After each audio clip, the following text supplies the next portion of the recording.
America's game. Now, stop humming this here, everything done changed. That warp tool made you open your brain. Eric Vanek is here, so remember the name. Hey, he got the waiver wire for the week. Tell you who to start and who to give a seat. Dropping the podcast every week. You know the knowledge is elite. After the show, we gon' hold a Lombardi. Celebrating like we throwing a party. This the blueprint and I know they gon' copy. Harmon intros always go the hottest, cause this is America's game.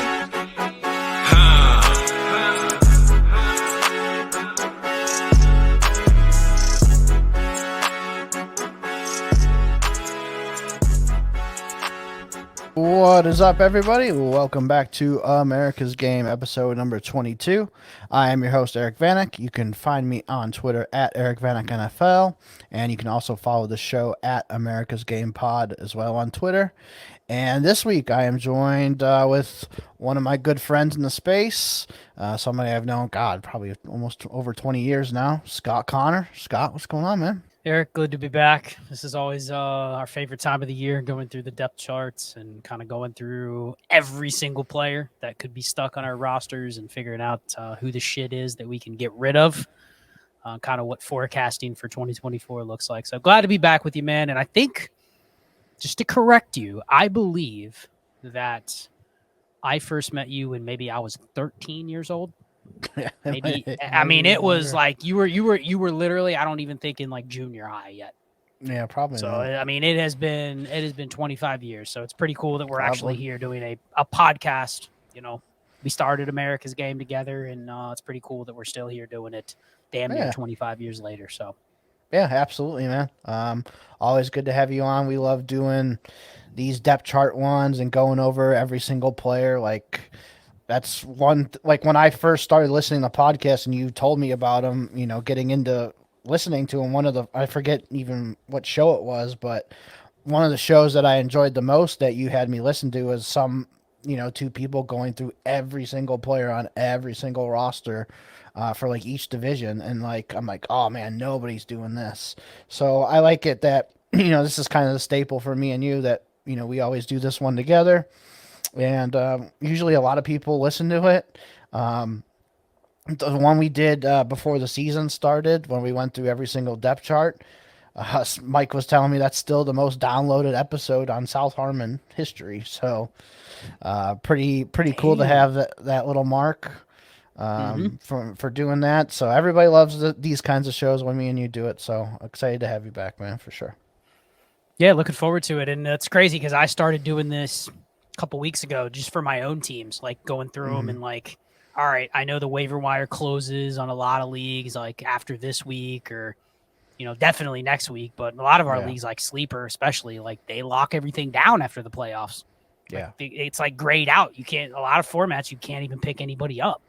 Right. So like you got this weekend basically to like get rid of this stuff. And if there's someone on waivers that you want to pick up, I mean, our leagues that we're in, most of them run waivers weekly, so it's not as big of a deal. But if your shit closes out until like May, nothing worse than being like, damn, I would have picked that guy up off waivers, that backup QB or that backup running back, and he's sitting out there, and now whatever I think is going to happen, and I'm going to have to blow my fab on him. So get ahead of it. Like, go through your rosters now, whether you're out of the playoffs. If you're out of the playoffs, there's no excuse. But hell, even if you're in the playoffs, I like go set my lineup, and then if there's extra shit that I don't need, like I'm still working that to get rid of it, or I'm still filling those extra roster spots. So got key to do it now.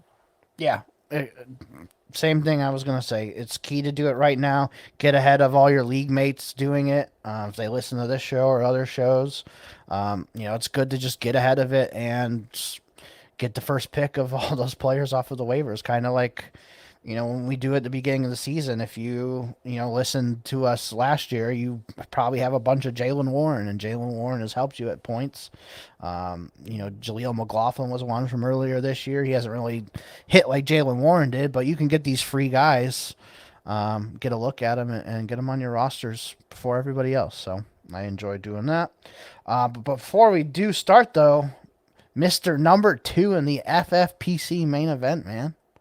How does it feel? You're 1 week away from maybe winning $1 million. Could we just fast forward and say that I'll take number 2 next week?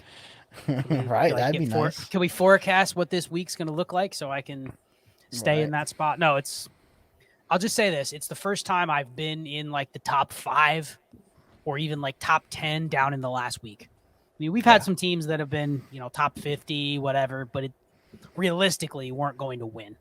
Right. But I think being in that spot, I'll just say it's one of the reasons, as much as I might complain about the format, it's too shallow, the waiver rules. Like, I always complain about things that aren't perfect, but like these sweats on, okay, what's going to happen this week? Who do I sit? Who do I start?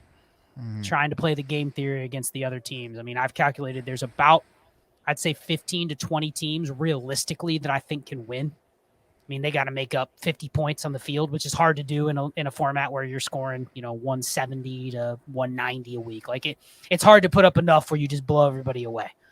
So of like the 20, 25 teams that I think are still in it, it's cool to kind of go through and look at those teams and say, who do they have? Right. It's like a small DFS tournament at this point. And where do I have an edge? Where do I have the one share of this player that nobody else has? And if I'm shooting for the win, that's maybe something to consider. So it's fun. This weekend is going to be stressful, but it's like, that's why we play, Yeah. Like get into those 1 week games where it's like, man, I need these players to do well. It's stressful, but it's why we play in the beginning. So looking forward to it. How many points are you down to first place? I believe 3.7. So neck and neck. Yeah. Neck and neck. Man, well, good luck to you. I'm rooting for you. We'll have our little group message chat going, so I'll be rooting for you definitely. And hopefully we can win that $1 million, man. That'd be nice. Oh, and I'll give a shout out to Jay, because Jay has had an even better year than myself. We play under Chasing the Helmet. We drafted our teams, like I drafted mine, he drafted his, and we've managed them like independently, which has worked awesome for us this year. But Jay has had an incredible year. I mean, he's won everywhere. So, I mean, not just FFPC. He's pretty much won everywhere. So he's had a great year, but it'd be cool for us to bring this one home if we could somehow manage to, top 3. But winning it all, it's like you finish second, you finish third, great, you get the money. But winning it is cool. Just to be able to say you won like a main event. You know what I mean? You won an overall. Like that's once in a lifetime. So yeah, I mean, and like you said, that team name, Chasing the Helmet. That's what Jay's always wanted. He's wanted that glass helmet. He's always wanted it. He's close, very close with you guys to getting it finally. Yeah, you know what? And Jay, I know you may listen to this. I'll take the money. You can have the trophy. How about that? I'll take the money. You can have the helmet. We'll get you a bunch of helmets. I'll even buy you a bunch of extra helmets so you can put one in every room. I think he claimed the helmet when you guys first started teaming up. He's like, yeah, if we ever win that, I'm taking that helmet. Hey, I don't need that. I play it for the trophies and the allure of being able to win. But Jay can have the helmet. So awesome. All right. Well, let's get into this. We're going to do the AFC this week. Next week, we'll do the NFC. Otherwise, it'll be a 3 hour, 45-minute pod like usual. But we'll start with the AFC. We're going to do Buffalo here first. So right now, quarterbacks. So the only 2 quarterbacks really worth a damn right now are Josh Allen and Kyle Allen. Kyle Allen is a free agent at the end of the year, so we'll see if they even bring him back. But yeah, I mean, just kind of get your thoughts on it. If I'm doing rankings right now, I think Josh Allen and Jalen Hurts have overtaken Patrick Mahomes in Dynasty. Do you agree with that? Yeah, I mean, I think Allen's probably number 1. I think then you can probably have a debate between Hurts and Mahomes. But yeah, he's probably QB1. I do think I'd be willing to sell him, though, after this year. If you can pivot to one of those guys and get a plus, I mean, I think I'd be willing to always sell the consensus QB1 in Dynasty, because it's not like, Mahomes has a 7-year track record of being top 3, top 4. So, don't you agree that after this year, whether they win or lose, the Chiefs are going to do everything they can to not have this same debate that they don't have any good players around Mahomes? Like, I think that it's boiling over so badly that it's almost like this is going to be the worst situation of Mahomes' career, I think. Yeah, I mean they're gonna have to for sure. They're gonna have to get some players. So we'll see what they do. Ever since they traded Tyreek, man, it's kind of been a problem. So I mean, even though they won the Super Bowl last year, it wasn't like they did it with star receivers or anything. Yeah. Also, they have Shane Buechele on the practice squad. He's not really worth anything. So we'll move on from those quarterbacks. We'll go to running backs now. So James Cook, Latavius Murray, Ty Johnson, those guys are on the active roster right now. You have Leonard Fournette on the practice squad, and then you still have Damian Harris is on this team and Naeem Hines. So James Cook, obviously he's going to be rostered everywhere. Do you still hold on to Latavius, or would you cut him? Well, I mean, I didn't say anything about Kyle Allen, but Kyle Allen is one of those backups that I think both you and I have rostered, but he's only on my roster because he's the backup for the Bills. Right. I mean, I even said on my last show that if he's not on the Bills, I'm not sure he's a backup somewhere else. You know, like he's one of those where I'm only holding him because of his current situation versus there's other backups or there's other QBs in the league where I'm like, well, he might not technically be the backup, but I'd rather roster him over Kyle Allen. So right. Kyle Allen's one where I'll keep him if he's back with the Bills, but he's a free agent. They could get somebody different. So, I mean, they should definitely upgrade there. I mean, you never know. You never know what goes through the minds of, why a team wants a certain backup QB. But right. I've cut some Latavius Murray. He's been good. He's been usable, but I mean, he's 34, right? Like, yeah, it's getting close there. And when you say this is probably going to be the year where he had the best opportunity, just him and James Cook for the majority of the year, and how often was he even usable? Yeah. It's not like he was getting every touchdown or getting 14 carries a game. So it was kind of like this was a good situation for him. You couldn't going into the year. I can't even remember what we said about the Bills going into the year, but it was probably we had more expectation for Latavius Murray than what he's given you, right? Yeah, I mean, they had.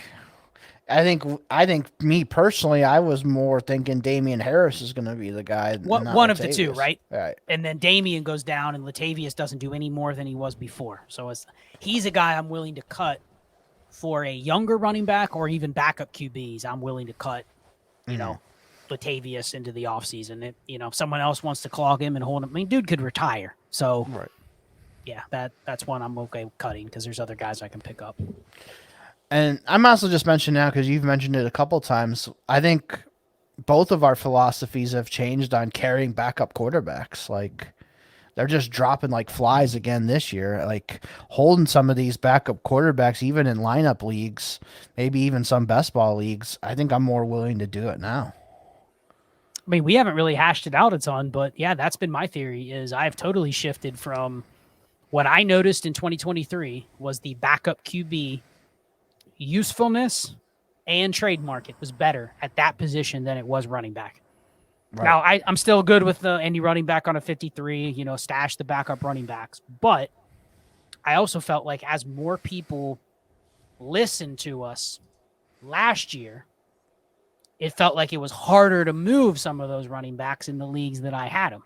Mm-hmm. Even trying to get like fourths. And also the running backs, unfortunately, because you have a limited number of them and teams only have to start 2, the running back scarcity isn't always what you think, because I noticed many times this year where a running back injury happened, it should have been helpful, but there weren't any bye weeks or there weren't any injuries. So it's almost like you need the attrition of the position to really hit. Right. And then you need that to happen during all the bye weeks. There's a window in there where people will trade for running backs. But if a running back injury happens in week 16 where there's no bye weeks, a lot of the teams that are already still alive don't need your spot start running back. Yeah. Injury happens in week 1. They don't need your spot starter in week 2. Now, week 9, they're going to need a spot starter. But it kind of feels like it's not always I guaranteed I can get a third or even a fourth for that spot start running back. And it sucks because how many times did you try to sell Matt Breida this year for a fourth? No one ever bought. So then what'd you end up doing? You cutting his ass, Yeah, that's the same exact scenario I was going to bring up. It was bye weeks and still nobody wanted to buy Matt Breida off of me. So, but most of the time when you have a starting quarterback, Someone usually will give you something. And if they don't need them, then you know what? I think the other hack with the QBs, why I like it better than the running backs, is if you look at like the wins above replacement this year at QB, that there is no difference between random backup QB that I'm throwing in there and like Derek Carr. Yeah. Like it's predictability. I know I have a locked in starter, but then you look at the numbers and you're like, man, and then you go a tier below, Kenny Pickett, Mac Jones, like those guys are below the substitute QB. Yeah. So like I can get a free QB3 if I hold a bunch of backup QBs most weeks versus holding a guy like Kenny Pickett who's just awful. But someone goes, I'll give you a second for him because he's a starter. Okay, you can have him. I'll roster a bunch of backups and I'll get the same thing. Right. Agreed. Just going more over the Bills running backs here. Latavius and Damian Harris are both free agents at the end of the year. The last two, though, Ty Johnson and Fournette. What are you thinking about those guys? Is it crazy to say the one I want most out of all those is Damian Harris because I feel like he will get another chance even if he's not good? Yeah, I think I agree with you on that. That he's probably going to get another chance at least somewhere.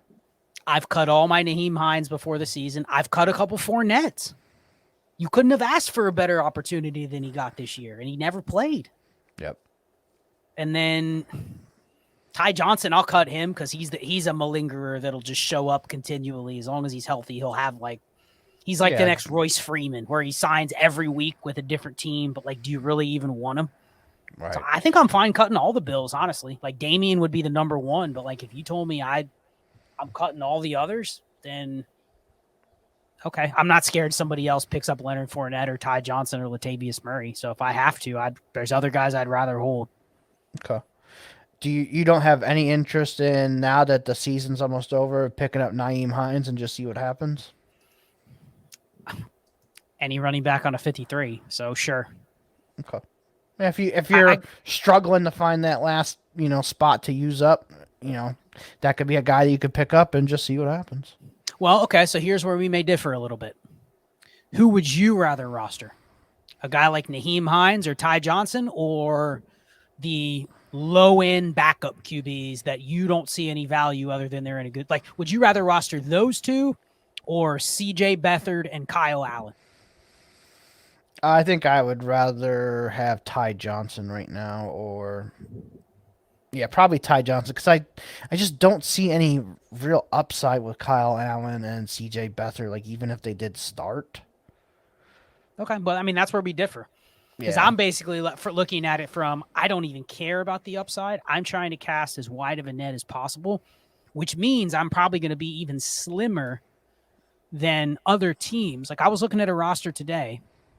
It's a lineup league. It's a start 10, 30-man rosters. And we do have a 3-man taxi. So I have a couple guys parked on the taxi.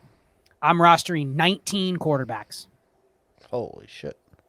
And names like Cooper Rush, Blaine Gabbert, C.J. Beathard, Kyle Allen, Jake Hayner, Sean Clifford, Tanner McKee, anybody that could be a backup. But what does that also mean? Dude, I don't have many other non-quarterbacks. I don't have any. I only have 8 running backs. I only have 6 receivers. So you're really slimming your other positions down. So I get it. If you'd rather hold some running backs to get those numbers up. Yeah, see, there's certain backups in the league that I don't mind carrying, but carrying that many is probably way too much. Because you're just killing yourself on running backs and receivers, tight ends, whatever. And you get, 1 or 2 injuries to your main starters, you're super fucked. You're holding all these quarterbacks. So I don't want to go to that extreme, especially going into the offseason when backup quarterbacks really don't mean too much. Yeah, I think that's probably fair. I probably overkilled it on this team a little bit. But I think around 30 to 40% QBs is okay. Mm. So if you're at 9 or 10 QBs out of 30-man roster spots, I don't think that's awful. But it sounds like your threshold of what you would consider backups you want to hold is maybe a little higher than mine. Mine is, could they be a backup? If the answer is yes, hold them. Yet, I'm carrying 75 different ones, and I know 75 are not the math doesn't iron out that 75 are going to be backups or starters. Right. Like at least 20 of those are wastes because there's going to be rookies that come in there too that can win backup jobs. So, okay. Moving on to the wide receivers now. So obviously Stephon Diggs, you're going to hold on to him. Gabe Davis. Gabe Davis is a free agent at the end of the year. Khalil Shakir, Trent Sherfield, Deontay Hardy. Those are the main starters on the receivers. They do have Andy Isabella on the practice squad. Brian Thompson, never heard of him. Tyrell Shavers. Not anybody I'm really interested in. And Justin Shorter, he's still on the IR guy that they drafted and really liked. And that is it for the wide receivers. So, obviously Diggs we're going to be keeping. Gabe Davis is going to be a free agent. Do you think he comes back to this team, or do you think someone's going to overpay for him? I don't think he comes back because I think he's done enough to where he can get paid more than they probably want to pay him. Right. Which makes it an interesting debate. Is Gabe Davis a roster clogger if he's not on the Bills? I think it just kind of depends on where he goes. Like if he goes to... Is there a better situation for him to go to? Sure. I mean, he could go play with Mahomes. So he signs as the number 3 with the Eagles. Is he a roster clogger? Probably, yes, just because of the way the Eagles play. I think a very comparable player to him is DJ Chark. And look at what DJ Chark has been on the Lions and on the Panthers. It has been... And even the Jaguars when they extended him. Like, it's very much doesn't earn targets... but is a good player to have, but probably not a guy in a lineup league that I would fit to be within the threshold. So I think the best scenario for him is on the Bills. Even on the Bills, you have to question, is he not a clogger? Because this year he was a clogger for a majority of the year, but if you just kept playing him over and over and over, you did capture some value out of him. But Right. I think he's a clogger. I think I would be willing to sell him for like 2/3 if I could get 2/3 for him. Like I'd be willing to get him off my teams to wait to see where he signs. Because even if he signs in a good spot, I don't think his market is any higher than what it has been, and he's not been a player that you can't not buy. Okay. So there's that. And is there a replacement on the Bills that is not a clogger? Or do you just chalk everybody else up to cloggers? I'm probably chalking everybody up to cloggers. If I had to pick one, it would be Shakir that I kind of have a little bit of interest in, but he's probably a clogger. Yep, agree. And then any of those other guys, Isabella, Thompson, nobody I really want. So they're going to have to invest in this position in the draft. Like, there's some really good receivers coming into this draft. So they're going to have to probably draft 1 or 2 of them in this upcoming class. Tight ends. So Dalton Kincaid, their first round rookie. He hasn't exploded, been the top tight end in this rookie class at all. He's been solid, though, when he did play, but that was when Dawson Knox was hurt. Knox is still on this team. Quentin Morris, they still have. They have Trey McKitty on the practice squad, who came over from the Chargers, and I believe that is it for the tight ends. What are your thoughts on, Kincaid and Knox? Do you really have too much interest in Kincaid now, or where would you have him in Dynasty? So my new theory on tight ends is outside of a 2 PPR or a start 2 league. I really don't want to carry more than 2 tight ends. The majority of them are just wasting space. And unless you think there's a path to sell them for something, I'm not really interested in holding them. So I think Knox is a guy you could cut. Kincaid, obviously you're not cutting him, but I guess the real question, I had this debate with somebody else earlier today. Would you trade right now TJ Hawkinson for Dalton Kincaid? Not after the knee injury. No, I would rather have. No, Kincaid. You're getting Kincaid. Oh, I'm getting Kincaid. Yeah, I would do. Knowing Hawk has a multi-ligament injury that he's going to have to be fully recovered from in 9 months. Otherwise, he could have a Dobbins type recovery and it's a lost season. It's possible. Right. Yeah. No, I would take Kincaid. So you're fairly high on Kincaid then. You're probably still putting him in the top 3 or 4 tight ends in Dynasty then.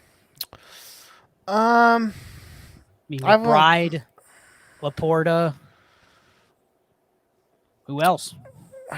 You just said you'd give up Hawk for him. Andrews over Kincaid? No, I think I would still have Andrews. I think you still got to put Kelsey up there. Pitts and Kincaid are kind of interesting. I think they offer very similar bets. Yeah. But I think if you said, could you trade Hawkinson for Pitts? People will fight me on that, but I think there's a path where in 2 months people are super excited about the Falcons again. And I want some Kyle Pitts. But no one's going to be excited about TJ Hawkinson. Nope. They're just not. He's going to have Jefferson, Addison, a new quarterback, and he's coming off a bad injury. Right. So you may prefer Hawkinson in 18 months if he returns and is fully healthy and is doing what he's done the last 2 years. But I think in the short term, who do I have a better asset with, Kincaid or Pitts or Hawkinson over the next 6 months? It ain't Hawkinson. Right. So I think I'd take Pitts and Kincaid over Hawkinson. So by default, Kincaid's tight end 4. Yeah, and then I think Bowers comes in and he's probably above Kincaid. Yeah. I didn't even count him, but yeah, he'll be in there. Yeah. McBride, Laporta, I think, are the only two that are clearly ahead of Kincaid. But after that, you could debate Andrews, Pitts, Hawk. I think you got to put Njoku up there now. And Joe, listen, Njoku and Evan Ingram. I mean, Evan Ingram's going to have 110 catches. If you're in like a 2 PPR, like that's a lot of points, even if it's not, a ton of upside. Like, dude's averaging like 17 points a game. Like him and Njoku, you almost have to put, and even Goddard, like you got to put those guys like in that tier where if I have them, I'm not giving. If I have one of those 3, I'm not giving you a first to upgrade to Laporta or McBride. I'll just ride with the guy I have because I think they're good enough. So right. No, I agree with that. All right, we'll move on now to Miami. Quarterbacks, obviously Tua is there. Mike White and Skylar Thompson are the backups right now. Looking at their practice squad, I don't see anybody there. So, yeah, we'll just go with these 3 for right now. Tua, Mike White, Skylar. Tua is probably a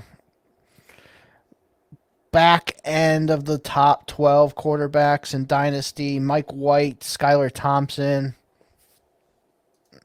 We'll see what there. I still like Mike White. I think he's still one of the better backups in the league. He'll be back there again next year. He's still under contract, so is Skylar Thompson. But it was a legit debate during the preseason between those two. So I still think both of them are still rosterable, Mike White and Skylar Thompson. 100%. That's a backup QB that you want to have. Whoever wins the job, you want to have, because it's a. Don't you agree that system? They can throw either one of them in there, and they could be good in a given week. Absolutely. Yep. So yeah, you got to roster them. And I have a question for you: Tua or Brock Purdy? Brock Purdy, but it's close. Like I think I did quarterback rankings the other day for the South Harmon guys. And I think I had Purdy at 9 and Tua was either like 10 or 11. So they're very close. You take Dak over those guys? No, Dak was right behind those guys. Interesting. Yeah, I think Dak, Purdy, and Tua are all kind of in the same tier, but you get different debates between the 3. I'll just say this. I'm still fascinated that nobody talks about Tua's contract. You don't hear a word. Yeah, that's true. What do you think that means? Because this time last year, all you heard was Burrow, Lamar, Hurts, Herbert. When are they going to sign? It was just a given, right? Yeah. Tua, no one even brings it up. Is it just like people are scared to bring it up because of the concussions? Or is it also there's a reason you don't hear about it? Because behind the scenes, there's nobody pushing for it. There's nobody with Miami going, we got to get this guy locked up. I think it's probably had to do a lot with can he even get through a full season, and he has to prove it. So now we're getting, towards the end of the season, he hasn't even missed a game or anything like that. I think that's had a lot to do with it. He proved that he can make it through a full season without getting hurt. But yeah, during the offseason, I think that's going to ramp back up for sure. Well, and I also think it's no shade on Tua at all, but he seems like the kind of guy that may allow them to walk all over him a little bit too. Kind of like, I'm just grateful they're going to be willing to sign me. Right. Whereas he's not Lamar Jackson going, I know my worth, pay me or screw you guys. You know what I mean? It feels like he's going to be somebody that they dictate the terms, which is why you haven't heard anything from his camp about, hey, he's made it through every game. He's playing well. What's the contract? You know what I mean? It feels like he hasn't pushed it like some of those other guys did either. So I don't know. I just think it's fascinating that nobody wants to touch that topic because I think the sensitive issue of being the prior head injury and all that kind of stuff, it's going to come up though. Yeah, for sure. It's going to come up. So anyway. Yeah, so White, Skylar Thompson, we would both roster. Running backs, Mostert, Devin Achane, Jeff Wilson, Chris Brooks are on the current roster right now. And then looking at Darrington Evans is still on their practice squad, who they picked up. And I believe Sullivan Ahmed is still on the team as well. He's on IR. I mean, Mostert having a career year, I would be willing to trade him in the offseason if somebody's going to give me like a second-round pick for him.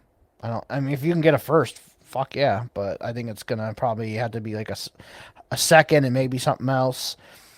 Achane, I mean, he started off like gangbusters. I don't know how you feel about him now. Jeff Wilson, he's probably just a guy. Like, they just brought him in.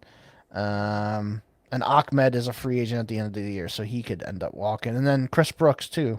I guess Chris Brooks you can probably just hang on to. They've held on to him all year. If Wilson moves on and whatnot, like Chris Brooks could maybe have a spot on this team next year. Yeah, I think with Mostert, yeah, he's one of those guys that's already passed like the value peak for him. So like he's more valuable to you than you're going to probably get for him. But yeah, if you can just liquidate him, I'm willing to bet against that. He's going to be 32. Yep. Hard to say he can repeat what he did this year, so you're basically quote unquote selling high. Achane, I mean, it was crazy that Achane was like running back 4 in Dynasty, running back 3. He was up there with Breece Hall and Gibbs and Bijan at one point. Right. I think if you have him, you just got to pencil him in like you're playing him every week. You're just going to live with the results. Like he's going to have some boom games, then he's going to have some games where he doesn't even finish them. That's just, you're going to have to just live with that. I've cut some Jeff Wilson. I think he's very similar to some of these other guys. Like he can easily be replaced as the RB3, and he had some opportunity this year when one or both of those other guys were injured. Yep. He still didn't do anything. And truthfully, if he's not on Miami, I have no interest in him. So I think he's a guy I'd be willing to cut for a different option if they're out there. So I kind of agree with everyone else is just a Ty Johnson, like they're just a body. Brooks, yeah, we have some Brooks. So Brooks is one of those guys they drafted. He liked him in the preseason. Maybe he's a guy they kind of groomed for the next Jeff Wilson as like, hey, he's our number 4. But what did you say before the year? Whoever's on this depth chart, I want. Yeah, pretty much. So I'll go ahead and pick him up if he's available. Wide receiver, so obviously Tyreek Hill, Jalen Waddle. We don't have to really talk about those guys. Oof, they got a lot of cloggers on this team. Yeah, I honestly think the rest of them are all cloggers. Cedric Wilson, Robbie they Chosen. Got like 6 of them that are best ball, but they're not even good for best ball.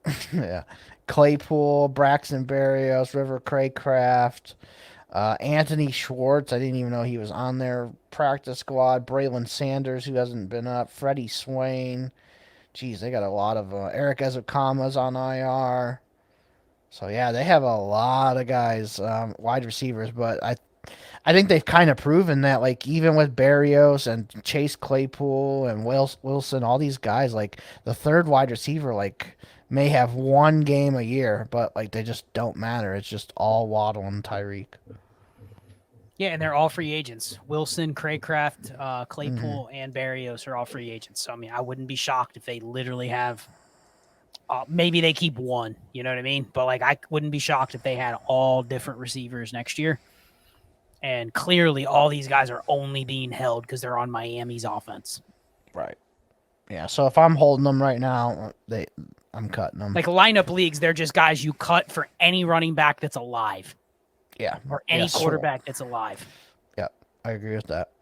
Tight ends. Durham Smythe, he's been the starter this year, up and down. Julian Hill, Tyler Croft, Tanner Connor is on their practice squad. I mean, or Nick Bowers. No interest in any of them. They can all go. Yeah, they can all go. Maybe, I mean, Smythe just sign a new deal, but that's like you We're said, talking lineup leagues here. Like, when would you want Durham Smythe as one of your 2 or 3 tight ends in the lineup league? and sometimes you have to if you have to start 2. I've had to start Tanner them. Hudson or Durham Smythe? Oh, Hudson for sure. But I'm saying, like, there's been some weeks where I completely punted tight end, and he's one of the guys I picked up who actually plays every week. So I got to play. Okay, well, let me correct you then. My thing is, you only want to carry 2 or 3 tight ends. If he's one of your 2, then you're pretty down bad, right? But okay, you can have him on there. But I'm talking about people where you look at their team and you go, oh, wow, he's your 5th tight end. Why? Right. Yeah, I agree with that. Yeah. Like I said, it's league format dependent. Like, if you have to start 2 tight ends, he's probably rostered. If it's that's different. Any other leagues, then probably not. All right, next team we're gonna go to New England. Fucking woof. Quarterback situation. I was going to say, we're on about 15 minutes per team, but this one should take about 3. Yeah, this one will be 3 minutes. Yeah, so quarterbacks, Zappy, Mac Jones, Nathan Rourke, who they picked up from Jacksonville. Practice squad, I don't think they have one. No. So, Mac Jones. Woof. Well, let's start with Zappy. Are you interested in Zappy outside of this regime? Because I'm pretty sure if he's not with Bill Belichick in this regime, that the league doesn't even value him. Yeah, because he did get cut at the beginning of the year. Nobody even put a claim in on him. So I think he's showing enough so he could be one of those solid backup guys. So, like, if he had to play, at least I know he could be competent. So is he a tier above, like Brett Rippon? Yes. Is he like a Kyle Allen type, where he was a good college quarterback, but like is I'd probably tier backup? Yeah, I'd probably put him in that range. Yeah, like with Case Keenum and stuff like that. Yeah. So he could be like a Mason Rudolph type, where he just like sits on a roster for 5 years. Basically, yes. Okay. Mac Jones. Man, this is a tough one because I really liked him, but I just think 2 years in a row with shitty offensive coordinator in year 2. This year he actually had a good offensive coordinator, but they have no fucking weapons around him at all. I think Mac Jones is just kind of broken. Who's more likely to be gone from the Patriots next year, Mac Jones or Bailey Zappi? Probably Mac Jones. Okay. Now, the interesting thing is that Bailey Zappi is a guy that you can get rid of a lot easier because he's not making first-round money, right? Right. So what does that look like if Mac Jones goes somewhere else? Is that he goes somewhere else and gets a shot, or the team is already like, we've invested in this guy, it's pointless to cut a first-round pick because we're eating what we've already paid him. Right. Well, we might as well just leave him here as the backup. Or do you think he's so broken that he has no use to a new regime? They just need to get rid of him because he's like a wart that you can't get rid of. Yeah, I think a new regime is going to want to bring in their own guy, especially with them. They've won their game this week, so now they're picking whatever it is, 4th or 5th. They kind of screwed themselves out of May or Caleb. But could they be a team that takes Jaden Daniels a new regime? So you got to think about that too. If they pick 4th and they take Jaden Daniels, then I think you move on from Mac Jones, and then you can have Zappy as a backup, even though it's not similar style to Jaden Daniels. But I think you hold on to Zappy.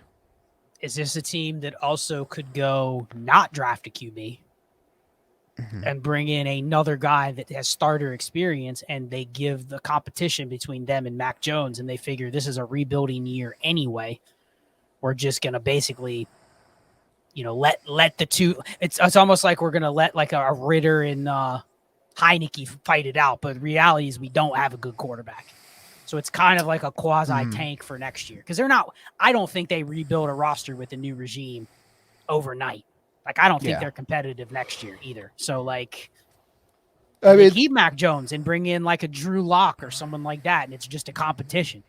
Yeah, I think that's probably the more likely route, especially with them now picking 4th or 5th or whatever. They're not going to get Marvin Harrison. They're not going to get any of the 2 top quarterbacks. they could be the first team that just takes the offensive tackle. Because our left tackle is Trent Brown, and that guy's up and down. Like, they could just get that left tackle of the future and build, that way. Or they trade back and try to get another pick. Because, I mean, they have a lot of needs. So I do wonder if are we discounting the fact that Mac Jones could at least enter next year with a shot to be the starter? Yeah. I mean, I don't think in any league I'm cutting Mac Jones. I'm going to at least see what happens, but I'm not counting on him as a starter at all. If anything, I'm viewing him as a backup right now. But isn't he a guy that you would argue is, if he won the job, he could be as good as like a Geno Smith, Baker Mayfield, something like that range? Probably a little bit behind that range, but if he get some weapons here. How do you get Mac Jones? Nobody's cutting him. But I think both of us, I mean, his value's in the tank. Nobody wants him at all. And I think the narrative's going to be he's going to get dealt. Right. And I don't think it's going to get dealt to start. I think it's going to get dealt to be buried on as a backup somewhere. So I think you can get him cheap. How do you get him, though? That's my question. He is a guy I'm interested in buying for that reason, because I think other people have a third-round value on him. And I'm like, well, he's going to get another shot somewhere. Whether he wins it or not, it's a different story. I mean, I would give up a third and a fourth to get him. If somebody's willing to do it. Could you get him by trading Gabe Davis for him? Probably, yeah. I think the other owner would rather have Gabe Davis. But that type of player that's already kind of stuck in the the middle. Would you give up a Marvin Mims for him? Yeah, I think I would do that because Marvin Mims hasn't proven shit. Like that kind of guy that has some fake value, basically. Right. Yep, I agree with that. But for your roster construction, you'd rather have the QB that has a chance to start versus the random player where you're going, what can I get for this guy? So I think that's how you got to get some of these higher end backup QBs. Yeah, that's going to be an interesting one to see if I can get even more Mac Jones than I already have. All right, wide receivers now. Fucking, this is train wreck city. Backs. Are you doing receivers first? Oh, running backs. I'm sorry. Yeah, I forgot about the running backs. So Ramondre Stevenson, Ezekiel Elliott, JaMychal Hasty, Kevin Harris are their top four right now. Practice squad, they did pick up Keyshawn Vaughn, and I believe that is it. I don't think they have anybody that's injured. No, they don't. Okay, so yeah, I mean, running backs, Stevenson. I think this is kind of like a regime dependent. Like who ends up here? Like they could totally want different running backs than what Ramondre Stevenson gives you. I think people were valuing Ramondre Stevenson worth a first round pick at beginning of the year. I don't think he's worth that anymore. Zeke's a free agent, but Zeke could probably end up anywhere. JaMychal Hasty, just a guy. Kevin Harris, just a guy. I think you agree on that. I would say that Ramondre feels a lot like Antonio Gibson, where the team that has him or the regime that takes over might like him or might not, but they're going to bring in their own guys. Right. But I still like Ramondre. I mean, I think he's going to have other shots. He's done enough already that whether it's next year with the new regime or the year after that when he goes to free agency, kind of similar to Gibson, I'm willing to kind of use him as a spot on my team that I think is going to give me plenty of spot starts at least the rest of his career. Right. Everybody else, I mean, Kevin Harris is probably the only other one I would pick up, but even him is subject to just getting clean housed by a new regime that's like, yeah, this guy really isn't that good. He could easily be cut. None of the others I have any interest in rostering. Zeke's interesting because I think Zeke showed enough this year. He could play the exact same role on a new team. Yeah. I think he's a guy I'm interested in buying. Other people will think he's dead when the season ends. If I can get him you might be able to get him for fourths. Random rookie picks, trade ups, the 307 for the 304. I'm getting the same player at either pick. Give me Zeke for free. I'll take some Zeke. I was impressed with him this year. I think on a better team, he could have smashed. Yeah, I agree. And then Keyshawn Vaughn, is that dream dead? I mean, it was dead a long time ago, but dude, he could. Don't you agree when you see a team like Tampa Bay that has nothing at running back and he gets cut during the season? I mean, Yeah, gone. Okay. All right. Wide receivers, like I was mentioning, fucking woof. Kendrick Bourne's a free agent. Matt Slater, who's not really a receiver, and Trey Nixon are free agents. Devontae Parker, Tyquan Thornton, Demario Douglas are the starters right now. They have Juju, Keishon Butte, Jalen Rager, and then on their practice squad, they have TJ Luther, who I've never heard of in my life. And on the IR is obviously Kendrick Bourne right now, and I believe that is Trey Nixon as well. I think the only receiver I even want on this team is Demario Douglas and maybe some Kendrick Bourne. That's it. Yeah, I mean, Bourne had the torn ACL, so that hurt. If he would have stayed healthy, I could have seen where he hits free agency and has a little more demand, but he does feel like somebody that's going to have to sign a prove-it deal. Yeah, and he would turn 29 at the beginning of the year. Yeah, I'm pretty high on Demario Douglas. I think he might be one of the exceptions that ends up next year. Everyone kind of buries him because he has no capital and he's on a bad team, and they're changing he's like regimes. their new Jacoby Myers, basically. Yeah, I think for sure he survives, goes into next year, and if they get a better offense with a better quarterback, things just click a little better. I can easily see him being their main guy next year. So definitely he's a guy, and I don't say this lightly, he is a guy that I would say comes from the below wide receiver threshold that I'd be interested in getting more of versus shedding. Like, I'd take him over Gabe Davis 10 out of 10 times. Okay. Demario Douglas over Rashid Shaheed easily. Like that type of player, I'd rather have Douglas because I think he can do more. If the offensive situation is good, I'd rather have him. So he's probably a buy. And I do not say that lightly about. I'm very snobby when it comes to receivers. Like I do not want these cloggers, and he's one of the exceptions. Parker, I would cut. Thornton, I would cut. Jalen Rager, cut. Butte, cut. Juju, what do you do with Juju? Gone. He's one of the players you don't want to deal with. He's worthless. You can't get anything for him. Just move on. Keishon Butte, classic roster clogger. If people go, I'll give it another year. Yeah, gone. He's the new Justin Ross without the domestic violence and all that. Just let other people in Dynasty have that issue on their team, not you. Okay, and then. If you had Kendrick Bourne, you still holding him, or did you cut him already when he got hurt? I think lineup leagues, you can cut him. No, I mean, if he's on your IR and you don't have to activate him yet, then fine. But when it comes down to it, probably rather have a quarterback or running back in that spot. Okay. Tight ends. All three of them are free agents. So we're going to have new tight ends on this team. So we'll just talk about them individually. Hunter Henry, Mike Gesicki, Pharaoh Brown. None of the other ones are even really worth talking about. So, Hunter Henry, I mean, he's had some games this year. I think he's a little older, but he's classic, top tier tight end too. Yeah, he's perfect as your tight end too on your team that you just roll with. If you can sell a tight end that has value when he doesn't, take him as your tight end too. So I think he's the prototypical. I have him as my backup.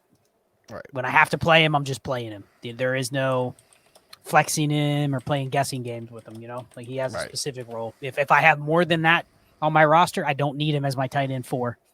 Yep. Tight end 3 even. So that's that's an easy one. And then Gesicki, he's hard to cut, but if you told me I'm cutting him for a quarterback or a running back, I can't. How many times are you going to make excuses for the guy? I was in on Gesicki, and then he hit free agency, and they paid him, like $2 million or something like that? I mean, it was not much money. Yeah. And then he was in an awful situation. So, I mean, what can you do? He's probably one that more name than anything. Okay. And then Pharaoh Brown is just a guy, so we'll skip over him as well. All right, on to the New York Jets now. So, obviously, quarterback situation, Aaron Rodgers going to be there again next year. Fine with that. Zach Wilson probably ends up getting traded, cut, whatever. Trevor Siemian and Brett Rippon as well. What are your thoughts on those guys? Siemian I've cut everywhere. Brett Rippon I dropped after he got cut by the Rams. Yeah. Zach Wilson, honestly, I don't have any Zach Wilson, but I've cut a couple Zach Wilson. Because I don't know if a team brings him in and says we even want him as the back. What has he showed that makes him a good backup? Right. I agree. Like, he's a guy that really, I think, has to rehab his image and what he can bring to the table. He clearly isn't a starter. But I mean, do you really think a team's going to bring him in over like a Kyle Allen or a Blaine Gabbert or something like that? I mean, he's better than those guys, but I think he's probably an upside third quarterback that they can just see, but they got to have like a contingency plan ahead of him, basically. But if you agree, if there's a team that has like a Blaine Gabbert or something, they may give that guy a shot before Zach Wilson because he's been in the system. You know what I mean? Right. You know what he feels like? He feels like, and this is maybe a recency bias example, he feels like the Mitch Trubisky to Mason Rudolph. You know, where it's like Mason Rudolph probably should have played before Mitch Trubisky, but they give Trubisky the shot because he was a first rounder, but he's been awful. So it just doesn't feel like Zach Wilson's a backup. He might have to wait his turn a couple more years. So yeah, get rid of him. Get rid of him, cut him. Okay. And then obviously Rodgers you're keeping, and we'll see what happens there. Running backs, Breece Hall, Abanikanda, Dalvin Cook are on the roster right now. On the practice squad, they have Xavier Valade, Jox Patrick, and that is it for the running backs. And I don't think they have anybody that's out for the year now. I think Breece Hall obviously is going to be a top 5 running back in Dynasty. You're keeping him. Abanikanda, you kind of mentioned it, like he hasn't done anything, and like they were deactivating him over these certain guys. Like, is he even worth keeping? Yeah, because I think it is a regime that's going to return, and they did draft him, so I think he's somebody that you keep. But easily, he's a guy that could be joined by another free agent and another Abanikanda. So we think, he's going to be the number 2 next year, but there's no guarantee. There was never a sign at all that they wanted to make him the number 2 this year. And then Dalvin Cook. Do you just hold him? Do you cut him? I'm curious what your thoughts on him, because he feels like he's another Leonard Fournette where he never did anything. Yeah. Does he get another shot just purely based on his name? I think so, yeah. I think he sticks around. Like, he could be like Melvin Gordon now. So would you rather have Dalvin Cook, or would you rather have the rookies that did absolutely nothing but are going to be on their team? Would you rather have him or Zach Evans or Evan Hall or Eric Gray? Like, of those guys, would you rather have them or a Dalvin Cook? And what's your reasoning? Man, I think I would rather have... I think tough, isn't it? Yeah, it is, because Dalvin just wanted too much money, but he never earned any of that this year. Like, he was so terrible. But this is also a team with a terrible offensive line. So could Dalvin be a little bit better on a team with a good offense, a good offensive line? Like, could Dalvin Cook go back up Kyron Williams with the Rams and be better? Probably. So I'm probably going to go with Dalvin Cook on that one over those guys who didn't do anything, but it is close. So here's the reasoning for Dalvin Cook. Because I will know faster. True. Yeah. If I have Zach Evans or Eric Gray or Evan Hall, guess what? I'm going to probably hold those guys for another year. Yeah. Dalvin Cook, he either can play or he can't. Like, if next year he gets invited to a camp and he gets cut, like, see ya. You know what I mean? He's done. I don't have to sit there and waste a spot for a year wondering if he's good or not. He could also be the backup, like you said. He could go to a team and he's the backup, and he's an injury away from being a Zeke Elliott this year. Right. But I think I know quicker on Dalvin Cook. You get trapped into holding these day 3 running backs because they have a name. Like, literally, those guys I named are perfect. Eric Gray, Zach Evans. They didn't do anything. Even on shitty teams, they couldn't get in there. I mean, those teams played everybody over those guys. Yeah. So why even have them? You know what I mean? True. Yep, I agree. So, give me Dalvin, because at least I'll know if Dalvin's dead faster. Yep. And then any of these practice squad running backs I'm not interested in. They didn't even get in there to play. So, wide receivers, Garrett Wilson, Jason Brownlee, Xavier Gibson, Irvin Charles, Alan Lazard, Randall Cobb are on the active roster right now. And then they do have Lance McCutcheon, one of your favorites. Malik Taylor on the practice squad. Any injured guys? I don't think so off the top of my head. No. So Garrett Wilson, obviously, he's a top 10 fantasy receiver for me. I like Gibson and Brownlee. Like I've picked those guys up quite a bit, but I just don't think they're ever going to be like number 2 receivers. They're just like best ball type receivers, basically. Randall Cobb, you can cut. Alan Lazard, though, that one's interesting. Do you think you cut him even with Rodgers coming back? Yep, all cloggers. Easy. Okay. Garrett Wilson or bust. Get rid of all the others. Okay. I still like Gibson and Brownlee, but it kind of just depends on the size of your league. Tight end. Tyler Conklin, Jeremy Ruckert, Kenny Yeboah, CJ Uzama. Uzama, cut. Goodbye. Yeboah, you don't want. Jeremy Ruckert, he came on a little bit here once they went to the youth movement. Probably a clogger. Conklin, he's solid, though. I think Conklin and Rodgers could be pretty good. Yeah, Conklin, I think he's your perfect backup. Yep. If he's your 4 or 5, then get rid of him for something else. Jeremy Ruckert, he still is a step below he's earned like a backup spot on the team. He's a step below even like a Noah Gray type. Yeah. So yeah, until then I'm fine cutting Ruckert. I've cut some Ruckerts just for the sake of backup QBs or running backs already. And Zach Kuntz too on the practice squad. I'll cut him. He hasn't done anything.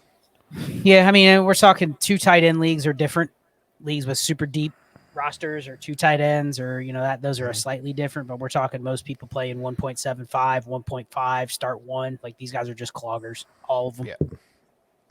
All right, on to Baltimore now. So obviously Lamar Jackson, Tyler Huntley, Josh Johnson, Malik Cunningham. Both Huntley and Johnson are free agents at the end of the season. Nobody on the practice squad and nobody that's gotten injured, I believe. So, yeah, I think obviously everyone's keeping Lamar. Huntley and Josh Johnson, what do you do with those guys? Josh Johnson cutting. Huntley, I think, is potentially a backup elsewhere. Mm-hmm. But I'd be fine cutting him if you had to. But I could see another team bringing him in, and he's a backup. The guy I'm adding everywhere is Malik Cunningham. I think he's their future backup. Okay, They brought him in purposely, and Lamar Jackson is his mentor. Yeah. Him and Lamar are tight. So I can see them thinking he's the next Tyler Huntley, basically, where they don't want to play him, but he's coming from the same system. I actually think he's a guy that I'm trying to add in a lot of leagues because that's another one where if I would have told you the one quarterback this year that never missed a damn snap and it was Lamar Jackson, right? I mean, yeah. But yeah, give me some Malik Cunningham. He's definitely one I want going into the offseason. All right. Running backs, Gus Edwards, Justice Hill, Melvin Gordon, and obviously J.K. Dobbins, who is out for the season. Jake Funk is on the practice squad too. Keaton. What do you think about these guys? Oh, and Keaton, yeah. Keaton's out for the season. He probably starts the year on PUP, I would imagine. Yeah, well, I was going to ask you because I think the Baltimore running backs are very interesting because they are... Yeah, Gus and Dobbins are free agents, too. They're useful, but they're also... I don't want any of them if they're not on Baltimore. Yeah. And yeah, this whole room could get overhauled. Like Dobbins and Gus Edwards are both free agents. They could both just walk. Justice Hill remains here. But don't you think they bring Gus back? They just keep bringing him back? Yeah, I think so. That makes sense. I don't know if Hill at the end of the year? I mean, they re-signed him last year, so he's going to be back. Okay, so who's the cloggers then? I mean, let's assume Dobbins is gone. They weren't even paying him before he got injured. I don't see them paying him off a torn Achilles. Yeah, no. I think he's good as gone. Yeah, he's gone. Gus, they could bring back. So let's say they go into the offseason. Melvin Gordon's irrelevant. Let's go through Gus, Justice Hill, and Keaton Mitchell. That's their running back room on paper going into free agency. Mm-hmm. How would you prioritize those three? Probably Gus, Keaton, Justice Hill. So you'd keep Keaton over Justice Hill? Yes. Would you dump Keaton for what? A third? Yeah, probably a third. So you're saying Justice Hill's below a third then? Yes. Yeah. I mean, he hasn't really done anything all year. Isn't there a better option than him? To pick up, or you mean to pick up in the NFL? There's a rule being no, because you can't even get a fourth for him. Why is he on your team? I agree. Yeah, he could be like the Travion Williams on this team, basically. Like he might have the backup role for half the season, but he's never useful. So, yeah, I could see cutting Justice Hill. Gus Edwards might be the only one worth keeping, and obviously you're going to hold on to Dobbins if you have him, but, I mean, Dobbins' situation's looking bleaker and bleaker every year. I mean, I dumped all the Dobbins for like 40 cents on the dollar when he tore his Achilles. No time for that shit. Right. Agreed. So, unfortunate for him, but... Wide receivers, Zay Flowers, Rashad Bateman, Odell, Tylan Wallace, Nelson Aguilar, Laquan Treadwell is on the practice squad. Tariq Black's on the practice squad. Sean Ryan, never heard of him. Duvernay is on the IR. And I believe that is it for wide receivers, yeah. So, and then their free agents are Duvernay, Aguilar, Odell. So I think Odell's gone. Aguilar, I could see them bringing him back because he's actually been pretty useful for them. Zay Flowers is the number one there. Rashad Bateman, that's the one that I just don't think he's very good. He is one of the ones that is the definition of a roster clogger that has a name. Right. So you trade him for, put it this way, I'd rather have running backs and quarterbacks than him. So it may look really gross, but if I can get a higher end backup QB, I'd rather have that over Rashad Bateman. Because what's the purpose on my roster? Right. He's never going to be more than the number 2 or 3 option at the very, very, very best. And we're not even counting Andrews, so he's probably the 3 at the best. Right. And he's not any better than Nelson Aguilar or, anybody else they throw out there. He's even when Andrews is there, he's not any better than Isaiah Likely or Nelson Aguilar in a random game. So what's his purpose? Right. And they could be another candidate for a team that drafts a wide receiver in the first round again. I think they bring Odell back, honestly. If he wants to play again, like I've heard, I think if he's willing to not ask for more money, I think if he's willing to meet him wherever, I think they really valued what he brought to their offense and to their locker room and everything. I could see them bringing him back for another deal. I actually like Odell. I think there's a lot of ways you can get to Odell for names that are not as good, but they're names that he's not going to have any value after the season, right? Because he's 31. He's had numerous injuries. Like, people are going to go, oh, it was a good run. Do you think you could just trade Bateman for Odell? I'd do that all day. There's a lot of receivers that I think have fake value. That on paper they have value, but they're not good. Like Jahan Dotson comes to mind. Like, he's just not good. Mm-hmm. You could probably get Odell plus for Jahan Dotson, and you get the better receiver. Okay. Yeah, I can see that. That kind of creative deal where it's like you're buying the old guy, but it's an old guy that could give you a year of production versus the guy you're trading away is you're never going to know when to play him. Okay. Aguilar, roster clogger, or would you hold him? Come on. Okay. I think he's played pretty damn good for them this year. I think he's... We're talking like lineup leagues here. He's a clogger. He's always been a clogger. He's a clogger now, even on the Ravens. Okay, I can give you that. Now, for all the best ball bros out there, I know this is a lot of South Harmon likes best ball. That's different. Right. Best ball, I think can't you see him just going anywhere and playing the same kind of role? He's like the 4th receiver, right? Like, he'll put up 500 yards and 40 catches, and you're like, oh, okay, he was useful a couple times. Like that's what he is. Yeah, I think he should come back in this role for this team because I think he played it pretty well for them. Okay, sure. Tight ends. Obviously, Mark Andrews you're keeping. Isaiah Likely and Charlie Kohler. And then on their practice squad, Scotty Washington. And that is it. I think I really like Likely, he's been really good since he's taken over for Andrews. I think they've kind of seen that, hopefully, and this offensive staff isn't really going to go anywhere. So I think Likely is a guy that could have some value still as a tight end, even when Andrews comes back. Yep, I think he's, again, your number 2 tight end if you have him. And I preferably on a team that does not have Mark Andrews. Not really a fan of handcuffing, like in that situation. I want to be able to pick between the two, and I don't want to roster any others. But yeah, I agree with you. And then I know you've liked Kohler in the past. Has he shown you enough yet? Jeremy Ruckert, see ya. He's still a step below from useful. So yeah, see ya. Not carrying any Kohlers anymore. Okay. And I believe that is it for them. Do they have any free agent tight ends? No, so they'll all be back. So that'll be interesting to see how that one goes out. All right, on to your Cincinnati Bengals. Quarterbacks, Joe Burrow, Jake Browning, A.J. McCarron. I could see that room staying the same next year. Yeah, I think they'll end up getting rid of McCarron. I think he's just a stopgap because they like him. So I think he'll be gone. So I carried some McCarron just because he was, potentially the next man up, but cut him.